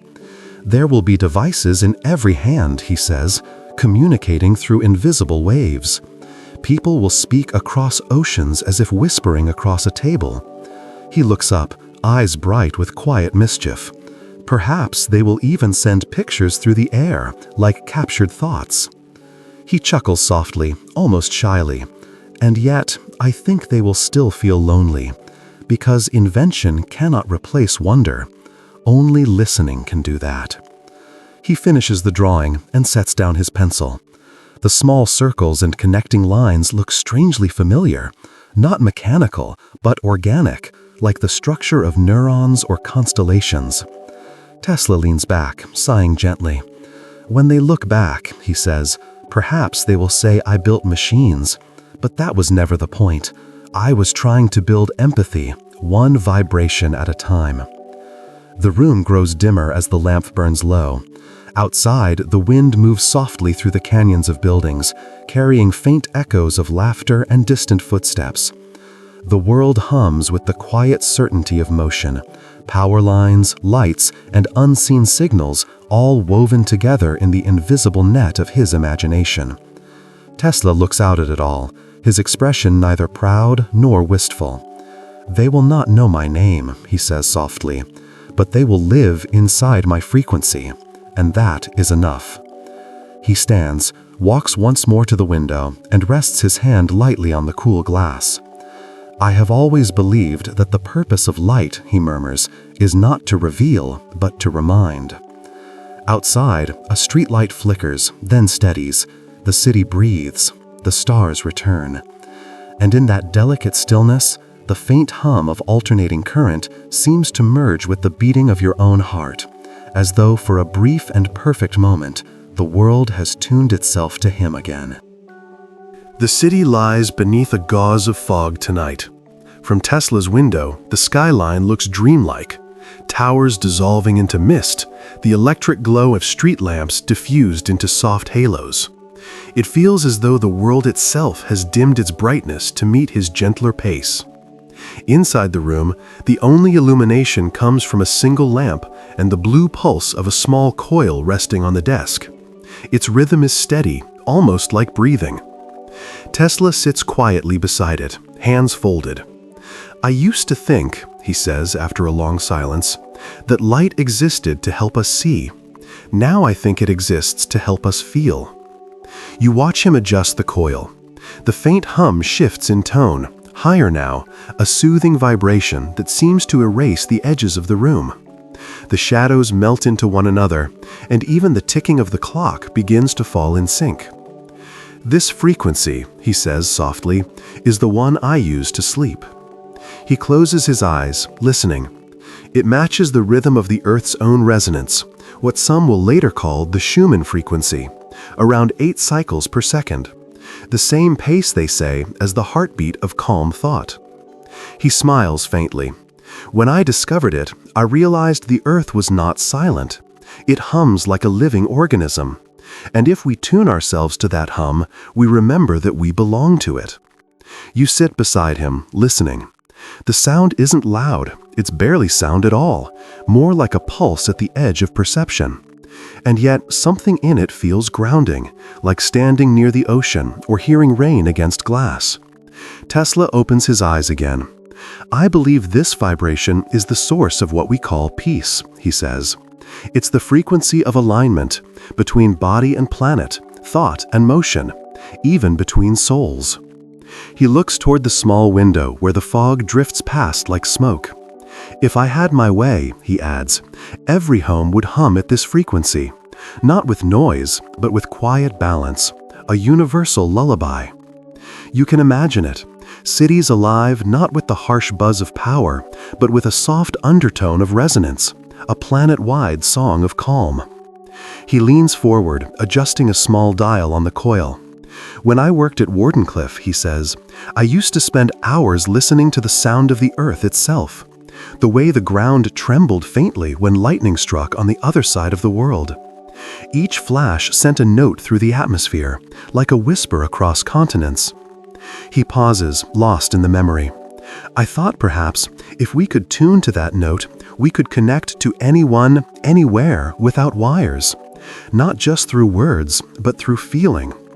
You realize this is what he was building toward all along.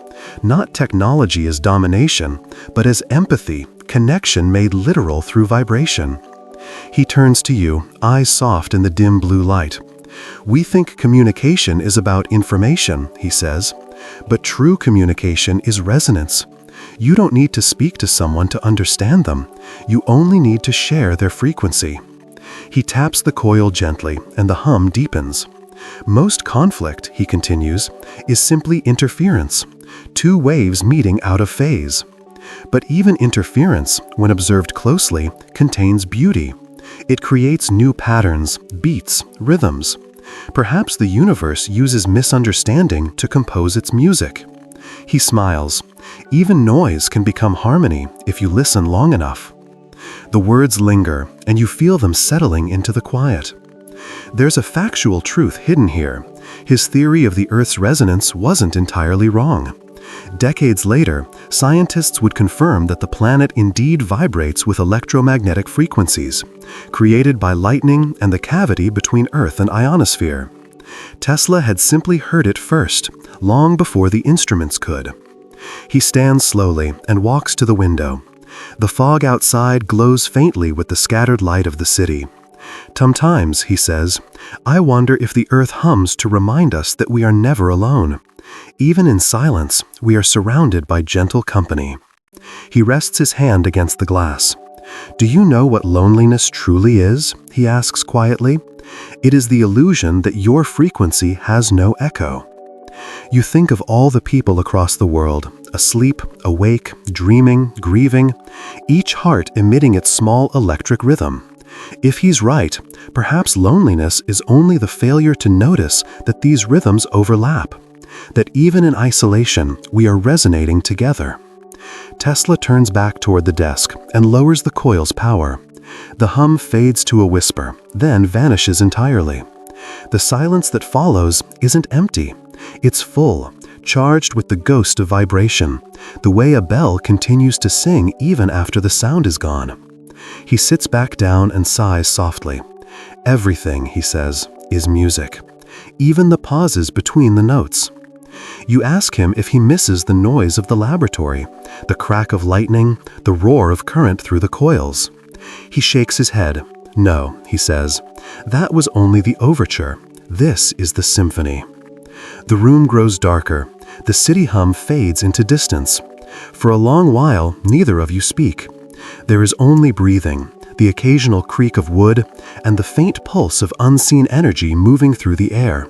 Slower, gentler, but still there. Tesla leans back, folding his hands across his lap. Someday, he whispers, the world will learn to hear itself. Outside, the fog begins to lift. The first stars appear over the city, faint, trembling, but clear. Each one seems to shimmer in rhythm with the quiet hum that still lingers in your chest.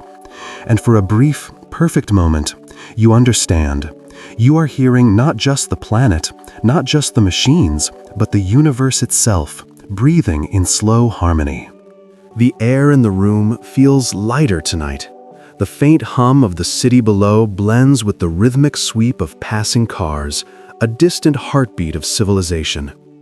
You sit across from Tesla, who is quietly turning a small metallic sphere in his hands. It's smooth and seamless, polished to a mirror shine, reflecting the lamplight like a miniature planet. "This," he says softly, "is what I call the world in my palm." He sets it on the desk, where it begins to roll slightly, catching the light as it moves. "Inside, there is only air," he continues. "No machinery, no current. Yet, when you move it, the world reflects itself across its surface. You see? The entire room becomes part of its illusion. Perhaps that is all we ever are, reflections in a larger sphere." He watches the light ripple across the small orb, and it's strangely mesmerizing. "I used to dream," he says, "of building a globe just like this, only much larger, covered in mirrors, suspended in the air. It would reflect the world back to itself. People would stand beneath it and realize they were all part of the same light." He smiles faintly. "It was not an invention," he admits. "It was a prayer." He lifts the sphere again and holds it close to the lamp. The reflection bends and folds, multiplying the room into infinite copies, each one shimmering with quiet symmetry. "You see," he says, "light teaches us humility. No matter how bright we shine, we exist only in reflection." He places the sphere down carefully. "That is the great misunderstanding of my time," he continues. "They think invention is control, but it is not. It is participation." He leans back, his gaze wandering toward the open window. "When I built my coils, I didn't command the lightning," he says. "I invited it to dance." You realize how deeply this idea runs in him, the notion that discovery is a conversation, not a conquest. His machines have always been dialogues with nature, not demands upon it. "We learn from resistance," he says quietly. "Without opposition, no circuit could complete itself. The negative is as sacred as the positive." The fact, simple and profound, becomes almost meditative in his voice. Electricity itself depends on polarity, on difference. Without contrast, there is no motion, no spark, no life. He turns to you again. "People fear division," he says, "but they forget that difference is what keeps the current alive. Harmony is not the absence of conflict, it is the dance between opposites." He pauses, then chuckles softly. "The universe, you see, has no quarrel with contradiction. It uses it to make beauty." He gestures to a nearby diagram, a drawing of an alternating current wave, its smooth oscillations rising and falling in endless rhythm. "This," he says, tracing the line with one finger, "is how everything moves. Day and night, birth and decay, silence and sound. The same curve repeated across the stars." He looks up, his expression serene. "Even thought follows this pattern. We inhale inspiration and exhale creation. We forget, then remember.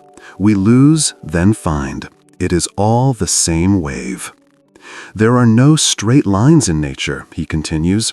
"Only spirals, circles, curves, the geometry of patience. The shortest path between 2 points is not a line, but understanding." The phrase feels like a poem disguised as an equation. He's speaking now with that same tone he once used to describe resonance, but it's softer, more intimate, as though he's teaching you not about science, but about living. He closes his eyes and rests his hand lightly on the desk. "When I worked with high frequencies," he says, "I could feel them in my body, a tingling, a warmth, but not pain. It was as though my own pulse joined theirs for a time, and in that union, I understood something that no formula could express. He opens his eyes again. Energy is never separate, not yours, not mine, not the sun's. It flows freely when allowed, and that is its natural state. Separation is the illusion. He picks up the sphere again, turning it slowly in his palm. The light scatters again, fragments merging into wholeness. The goal of invention, he says, is to remind us that we were never apart. He sets the sphere down gently. Sometimes I think I was trying to build not machines, but mirrors, objects that reflect our forgotten unity. You notice the faint tremor in his fingers now, the quiet fatigue of age, but his voice remains steady, grounded. Do you know why I always believed in wireless energy, he asks? Because everything in nature already is wireless.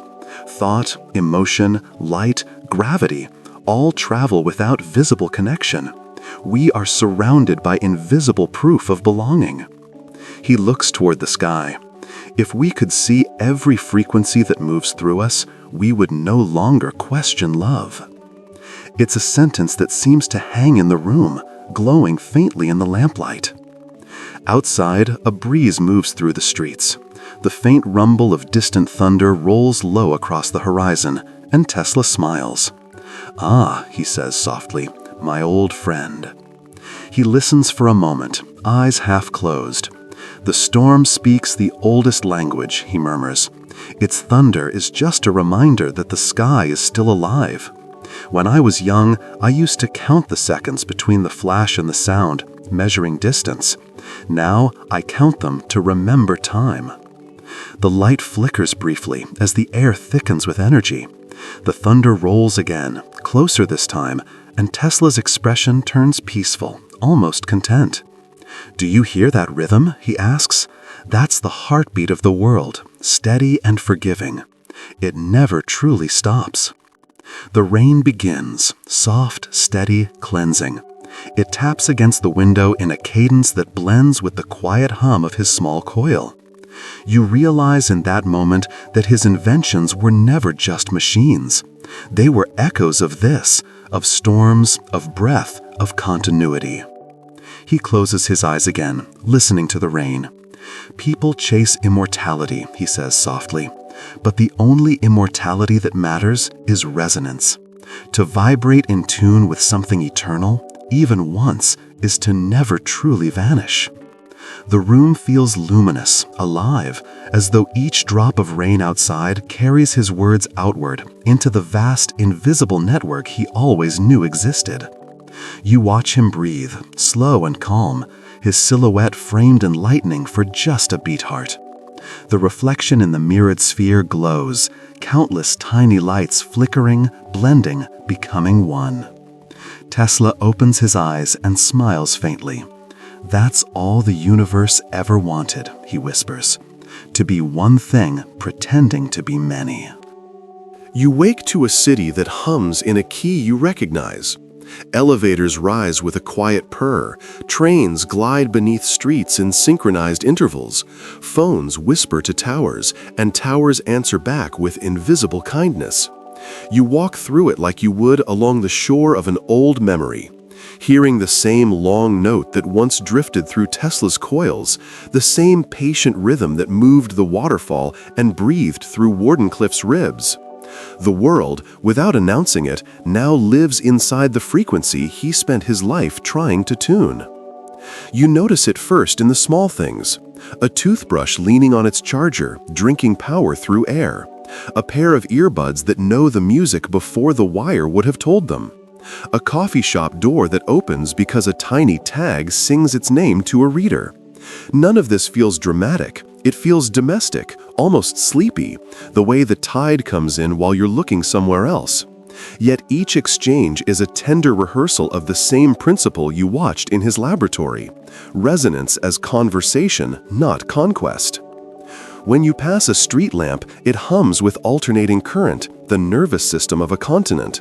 This is a simple, steady fact. Most of the planet's power grids still run on the architecture of Tesla's AC system, carried along by induction motors turning everywhere at once. Fans above doorways, conveyors in warehouses, pumps beneath reservoirs. The quiet hearts of countless appliances. They all draw breath from that rotating field he first spun in the dark, as you remember from earlier nights among the blue glow coils. It's ordinary now, which is another way of saying it is everywhere. At the corner, a bus sighs to a stop, and you feel the gentler torque of an electric motor lifting the wheels back into motion. It is a pleasant kind of force, smooth and unhurried, like the calm exhale of a lake accepting the push of wind. The city around you wears batteries as if they were pockets. Energy slides in and out of daily life with almost no friction. An induction pad beneath the asphalt refills a taxi between red lights. A tram lowers its pantograph and glides on stored charge.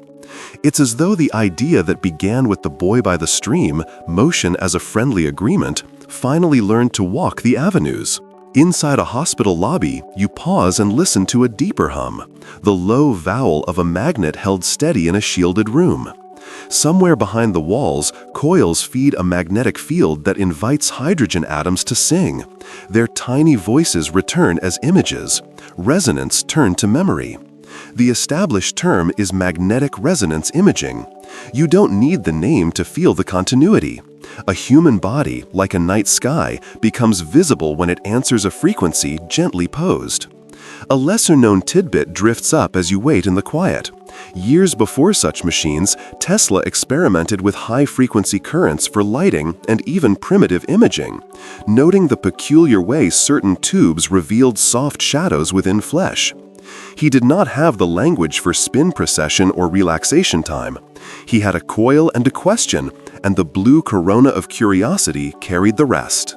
Back outside, you pause beneath a rooftop where silent dishes rotate, listening for whispers that skip the sea. The air is busy but calm, packets lifting and landing, handshakes made and forgotten. Wi-Fi, cellular, satellite, NFC, RFID, a weather of messages passes over your shoulders, each one made of the same kind of wave you felt when Tesla tuned his receivers to the night. You think of those pulses from Section 13, deliberate, repeating, not quite speech, yet clearly intention. And you wonder how many such phrases the air holds now, and how many are still misunderstood songs waiting for a future ear. You wander into a museum where a glass case holds a toy boat with brass fittings, quiet as a sleeping insect. Its plaque is modest, but the moment behind it is bright. Madison Square Garden, 1898, Tesla guiding a small vessel by radio, while the audience insisted there must be wires hidden in the water or a trained animal inside. You smile at the memory you did not live. A room full of disbelief, a pond full of proof. It is an overlooked hinge in the history of attention, a remote control before the world knew what the phrase would mean. Every drone that drifts over a field, every rover that noses through alien dust, every robot that listens for a command, repeats that little boat's quiet lesson. Distance is a mood, not a law, when resonance is the bridge. On a nearby screen, tiny robots collaborate to move a block. They chirp to each other in narrow bands of radio, adjusting position by feedback alone. You recall the mechanical life from Section 19, the copper-bodied automatons that followed light and tone, and see their grandchildren finding each other's frequencies in a language of proximity. The open question rises like steam from a cup. As machines learn to join rhythms without our hands on their backs, can they be taught to hear the softer frequencies, the felt ones, that Tesla called kindness? If empathy has a waveform, can silicon entrain to it, the way a heart entrains to another in a slow dance? The question hangs without hurry. It does not demand an answer. It invites one. Farther along, a neon sign sleeps behind glass, a fossil of light. You imagine its noble gas waking to a nudge of voltage, painting the air with color. Fluorescent tubes, plasma globes, the cool radiance of certain lamps that seem kinder to midnight. All of them mirror those evenings in Section 9, when glass awakened without wires and the room remembered the moon. The city has turned such wonders into fixtures, but their first breath was a lullaby. You step back into daylight and cross a plaza where a sculpture rings when touched, metal tuned by an artist who must, in some soft way, also be an engineer. Children discover the note in their palms and laugh at how the world answers them. You hear Tesla's favorite law in the bronze, sympathy making two bodies one. A breeze glides between buildings and a row of small turbines turn politely, too modest to demand attention, content to keep time with the air. Even the phones you carry, rectangles of glass that bloom with faces from oceans away, feel like patient citations of Tesla's footnotes. A person speaks into a coil, another hears on a distant shore. The path between them glows with relay towers and orbiting mirrors, but stripped to its frame, the story is the same one you heard in Section 12. The air is awake, and we have learned a portion of its alphabet. The letters multiply, the grammar still matures. You're allowed to wonder whether the syntax of tomorrow might include not only data, but tone. Transmissions carrying context as carefully as content, so that what is meant arrives with what is said. Near dusk, you reach the waterfront. A row of charging pylons lights like a slow constellation. Out on the bay, a ferry glides under a cableless span whose lights dim and brighten with the pedestrian flow. The bridge measures footsteps and answers with grace, power as hospitality. You lean on the rail and watch gulls fold the wind into their bones, and you feel the old callback, the feather in Section 21, trembling at a frequency too kind to measure. Fact, tidbit, and question arrive together, like evening, without haste. AC still spins a world of motors? Fact. A century ago, a radio-guided boat convinced almost no one, then convinced everyone. Tidbit. And if resonance has already given us connection without wires, might it also teach us understanding without argument? Question. You listen to the bay agree in long vowels of water against stone. Night gathers. Somewhere under a distant field, a transformer sighs. A substation hums like a choir of bees. A rooftop antenna blinks its slow red syllable. The city is a patient Wardenclyffe scattered into 1,000 gentle towers, each one an instrument playing its part of the low, continuous chord. You remember the unfinished dome in Section 10 and the way wind played it like a bell in Section 11, and you realize that perhaps the tower was completed after all. Not in Shoreham, but everywhere, in pieces small enough to share. You close your eyes and let the frequency settle. The modern world, for all its noise, carries a quiet undertone that began as a boy counting the rotations of an invisible wheel. It is still counting, it is still kind, and beneath the neon and glass and coated air, the same idea repeats in a sleep-slow voice. Power is only beautiful when it listens. You return to the hotel corridor at an hour when footsteps sound like memories. The carpet is a muted ocean. The lamps along the wall cast small islands of amber. You pause outside his door and feel that familiar hush, the quiet of a room that glows without scolding the dark. When you step in, the lamps are off. A soft blue radiance, not bright, not cold, just the tint of a thoughtful sky, gathers around the window and settles along the desk where Tesla sits, awake as always, listening to a frequency only he can hear. You move closer and realize the blue is a negotiation between streetlight and night, a polite truce that leaves the edges of things tender. Tesla's profile is a silhouette in that light, the lines of fatigue on his face softened into something almost serene. He turns slightly, registering your presence the way a coil would, by resonance, not surprise. "The dark is not empty," he says softly. "It simply lowers its voice so you can hear your own." His routine has become the city's secret. He sleeps in a pattern that would unspool most people.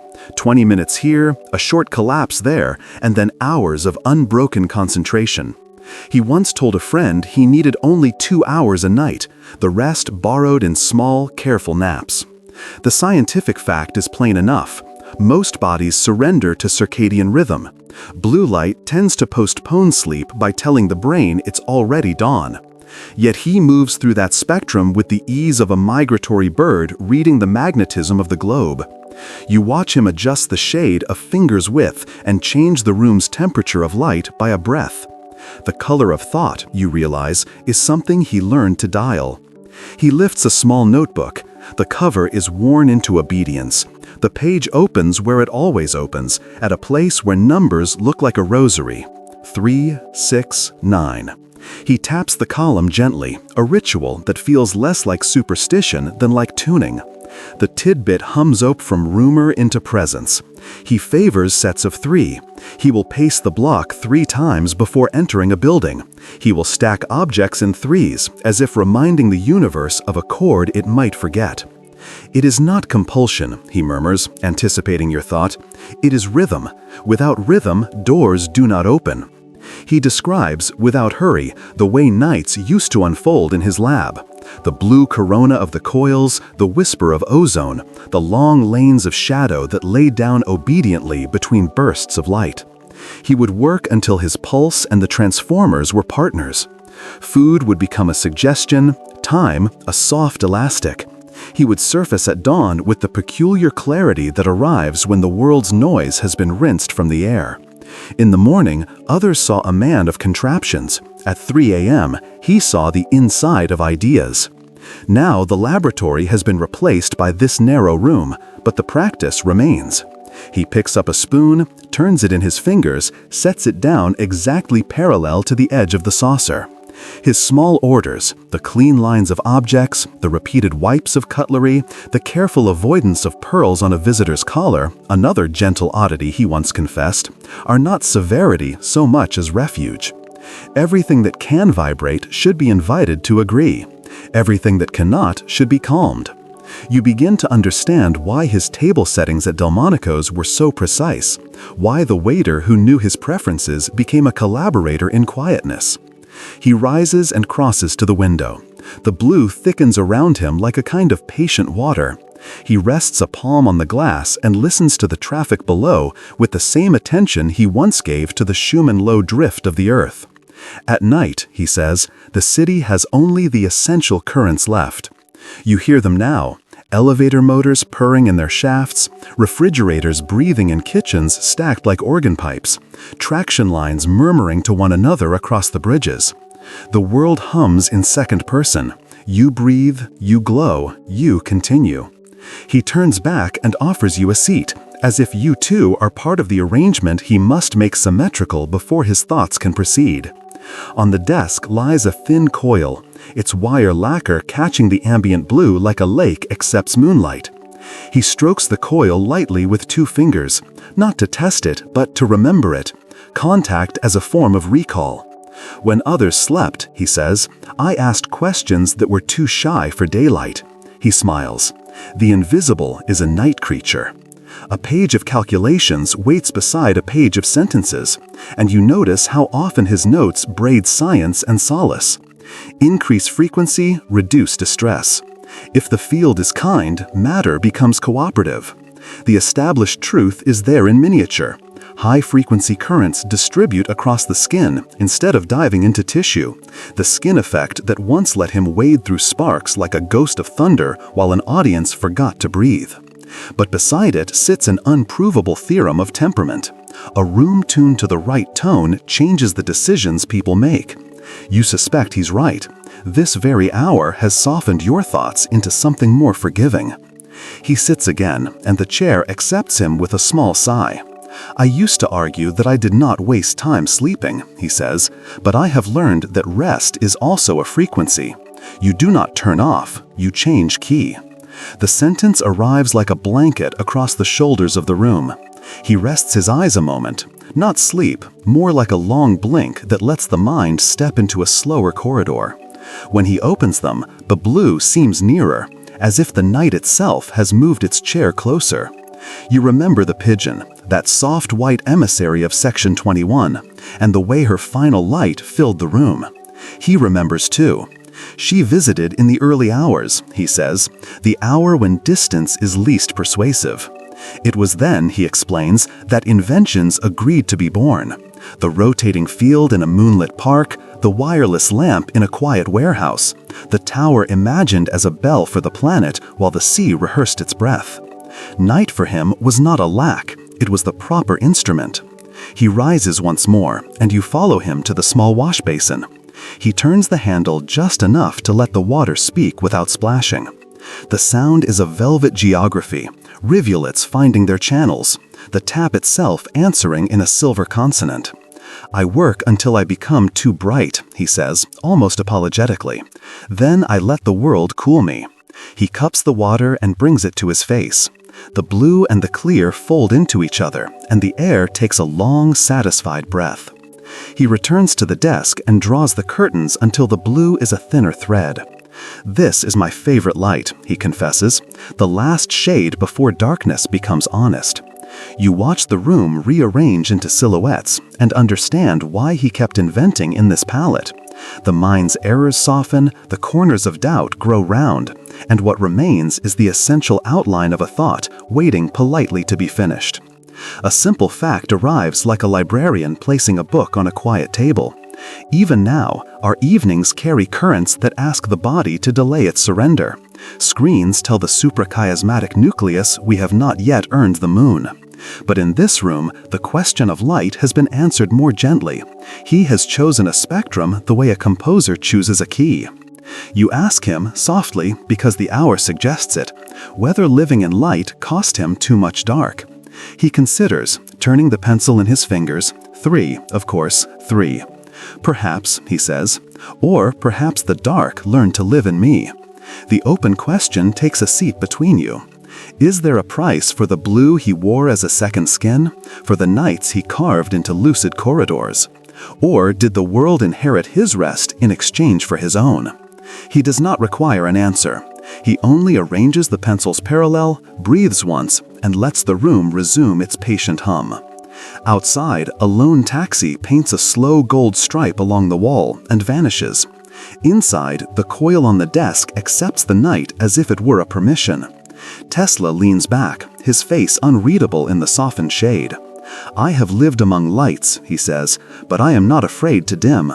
It sounds neither heroic nor sad, only accurate, like the gentle clicking of a relay choosing its circuit. You sit with him a while longer, saying nothing, feeling the way the blue loosens whatever the day had tightened. When you finally stand, the room acknowledges your departure with a small adjustment of shadow, as if moving a chair back into relation with the table.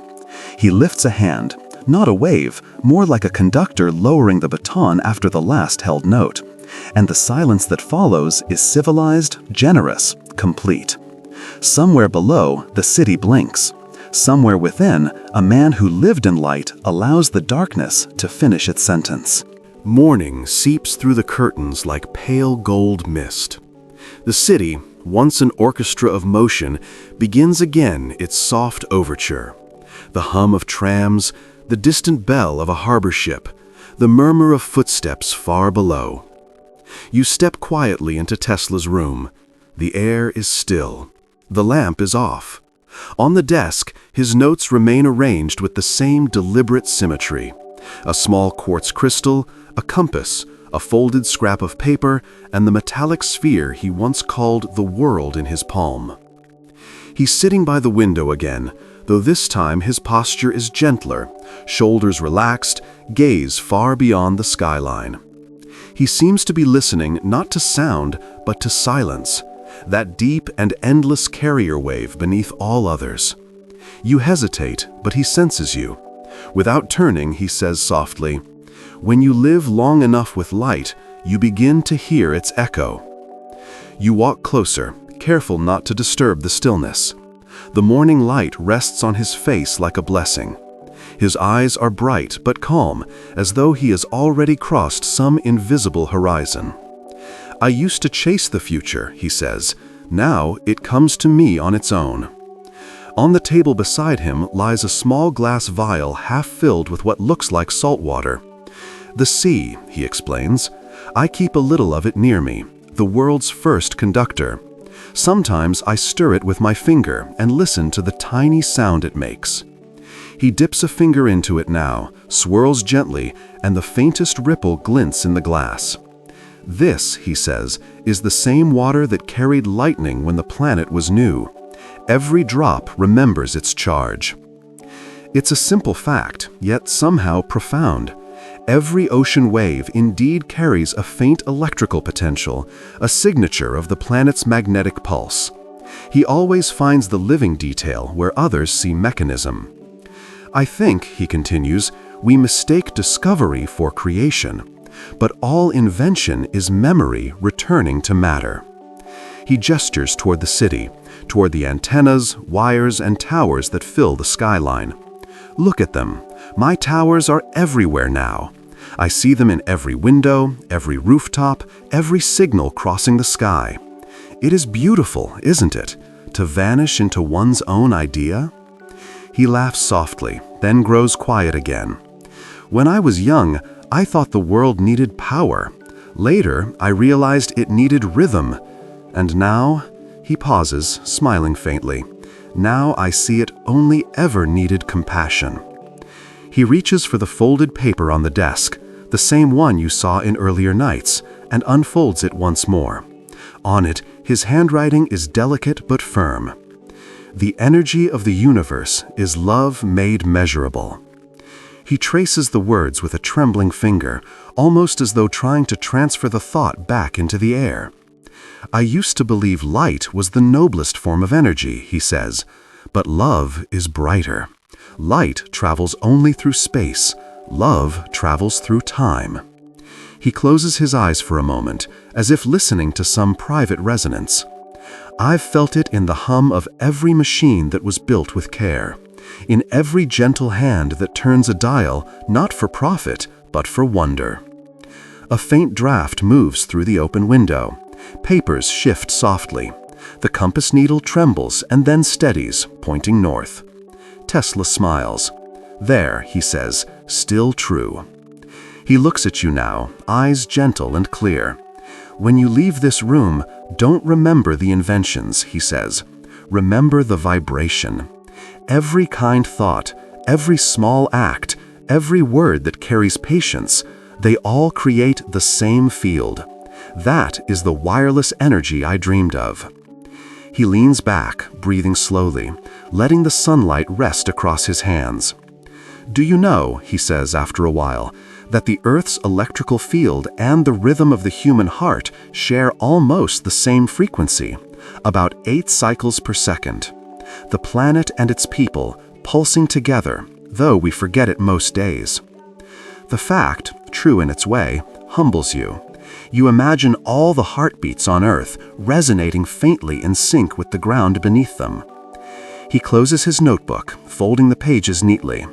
One day, he says, people will realize that kindness is the simplest form of physics. When two hearts align, energy flows with no resistance. He laughs softly, as if amused by his own heresy.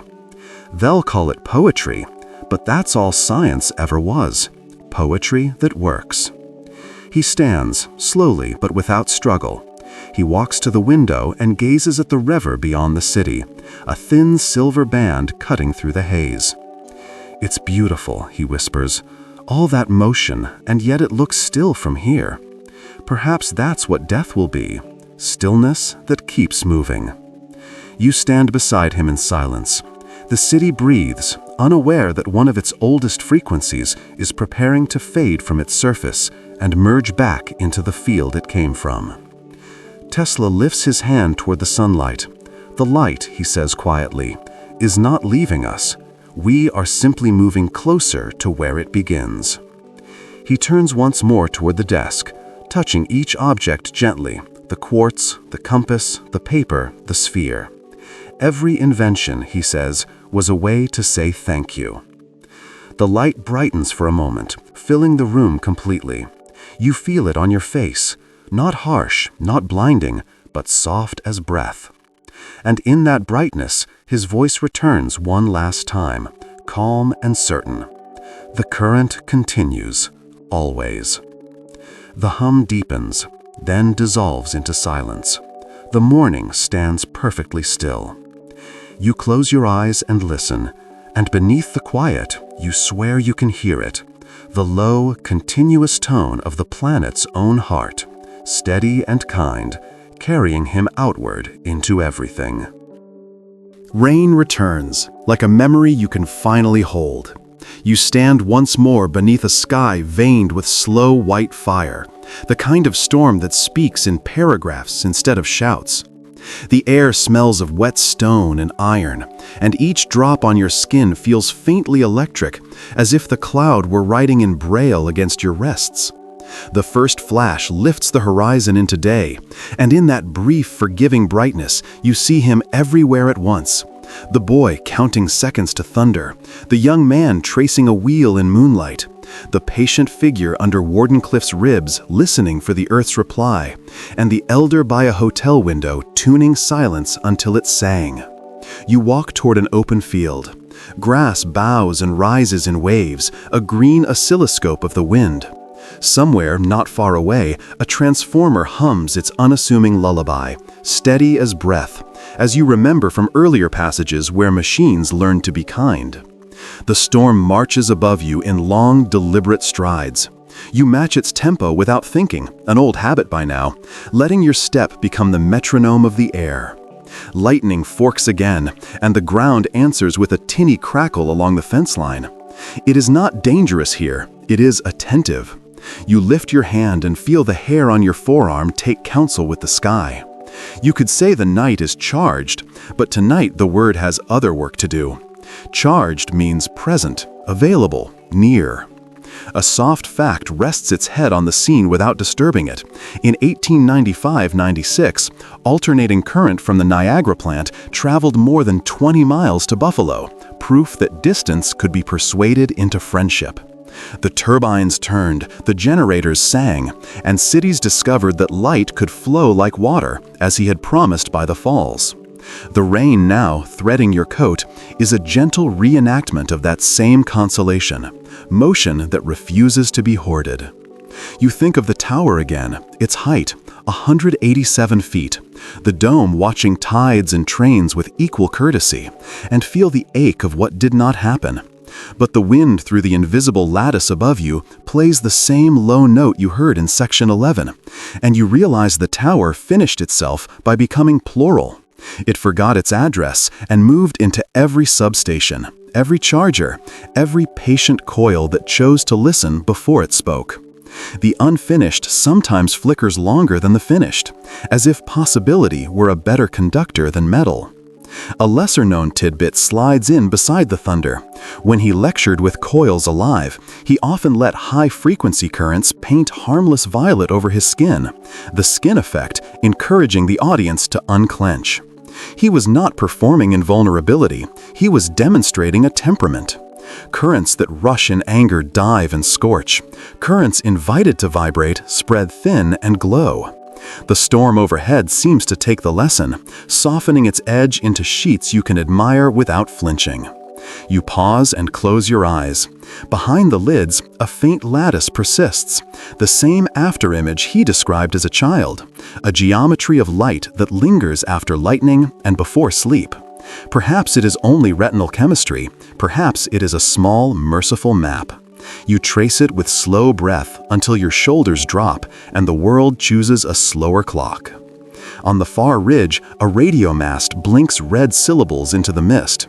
You count the interval without deciding to, a private ritual in threes, and feel the habit steady you. In section 28, you learned that rhythm is how he opened doors. Tonight, the storm is courteous enough to knock in pattern. Flash, pause, reply. You breathe to it, the way two strangers share a pace on a night walk without speaking. The established laws keep their gentle vigil while you drift. Lightning's channel still climbs hotter than the sun's photosphere for a heartbeat. Thunder still writes the distance into the delay. The cavity between Earth and ionosphere still encourages the planet's low Schumann choir to hum. These are not stern rules tonight. They are house customs, the way a familiar room welcomes you by turning on the fan and nudging the curtains just so. You look down and notice a rivulet drawing a perfect sign through the mud. The curve is modest, its amplitude the height of an eyelash, but there is the whole thesis again. Rise, fall, return. You follow it with your toe until it is no longer a symbol, but a path. The rain agrees and deepens the line, pleased to be reminded of itself. An open question arrives like a friendly stranger under the same umbrella. If a planet can be persuaded to carry power kindly, can a century be persuaded to carry mercy? We proved that resonance can light cities and image hearts. Could it also quiet tempers before they spark? No manifesto comes down with the rain, only the suggestion that fields interact, whether or not they approve of each other, and that alignment usually spends less energy than argument. The thunder rolls farther off, exchanging verbs for vowels. You hear, in its retreat, the echo of earlier rooms, glass bulbs blooming without wires, a little brass boat answering across a tank, a pigeon's feather agreeing with a draft of night. Each scene keeps its own weather, but their barometers point to the same clearing. The invisible can learn to be gentle. You turn slowly in place, the way someone might if told the ground under their feet is also an instrument. It is. Your soles relay the soft percussion of droplets meeting soil. Your chest keeps time with a transformer a burrow away. Your thoughts take the long route through the air before choosing which words to skip. For a moment, the tired distinction between inside and outside lets itself be revised, and you feel what he was always trying to send without wires: belonging as a field. The clouds thin, their edges fray into the kind of blue that Section 28 taught you to trust. A final flash arrives not as a verdict, but as punctuation, the sky placing a period softly where others might have carved a cliff. The smell after is clean metal and cut grass. Somewhere, a dog shakes itself into a better frequency. Somewhere, a nurse leans into a monitor's pearl and chooses kind. Somewhere, a child counts the seconds to the last rumble and decides the world is speaking, not scolding. You begin to walk back, lighter by exactly the weight of what the storm carried for you. At the gate, you turn, as one does when a room has been both classroom and chapel, and thank the field without ceremony. The horizon answers in the oldest language it knows, a faint, continuous tone. You feel more than hear, the planet reminding you that current never ends, it converts. As you leave, you keep one phrase to fold under your tongue, useful for nights when the switches chatter and the news forgets its key. Power is only beautiful when it listens. You let it set your pace, match your breath, tune your pulse to the soft machinery under every street. And when the next storm raises its quiet cathedral, you'll know the doors by sound. You let the rain recede behind your eyes, the field smoothing to a darker green you don't need to name. Your body remembers how to be heavy in kind ways. The mattress as a shoreline, the pillow as weathered stone, your breath the tide that keeps its promises. Each inhale arrives unannounced and exactly on time. Each exhale leaves the room cleaner than it found it, like water learning the shape of a bay. If there are coils still humming in thought, turn their dials down with your attention. See the light of them fade from blue to silver, from silver to pearl, from pearl to the sort of gray that morning shies. The instruments in your chest, the small motor of the heart, the soft bellows of the lungs, decide together to idle. The city outside takes the hint and moves to a quieter lane. You can revisit any page you like, but there is no quiz. The tower can finish itself tomorrow. The river will keep its breath for you. Tonight, the only experiment is rest. Align breath with mattress, mattress with floor, floor with earth, earth with the slow frequency she has kept for everyone who has ever needed to sleep. There is room for you on that wavelength. There has always been room. Somewhere, a transformer sighs on your behalf. Somewhere, a distant lamp agrees to be a moon for someone else. You don't have to listen for them now. They have their shifts, and you have yours. Close your eyes the way curtains close, not to banish, but to bless. You are safe. The current continues. You are in the circuit. You can rest.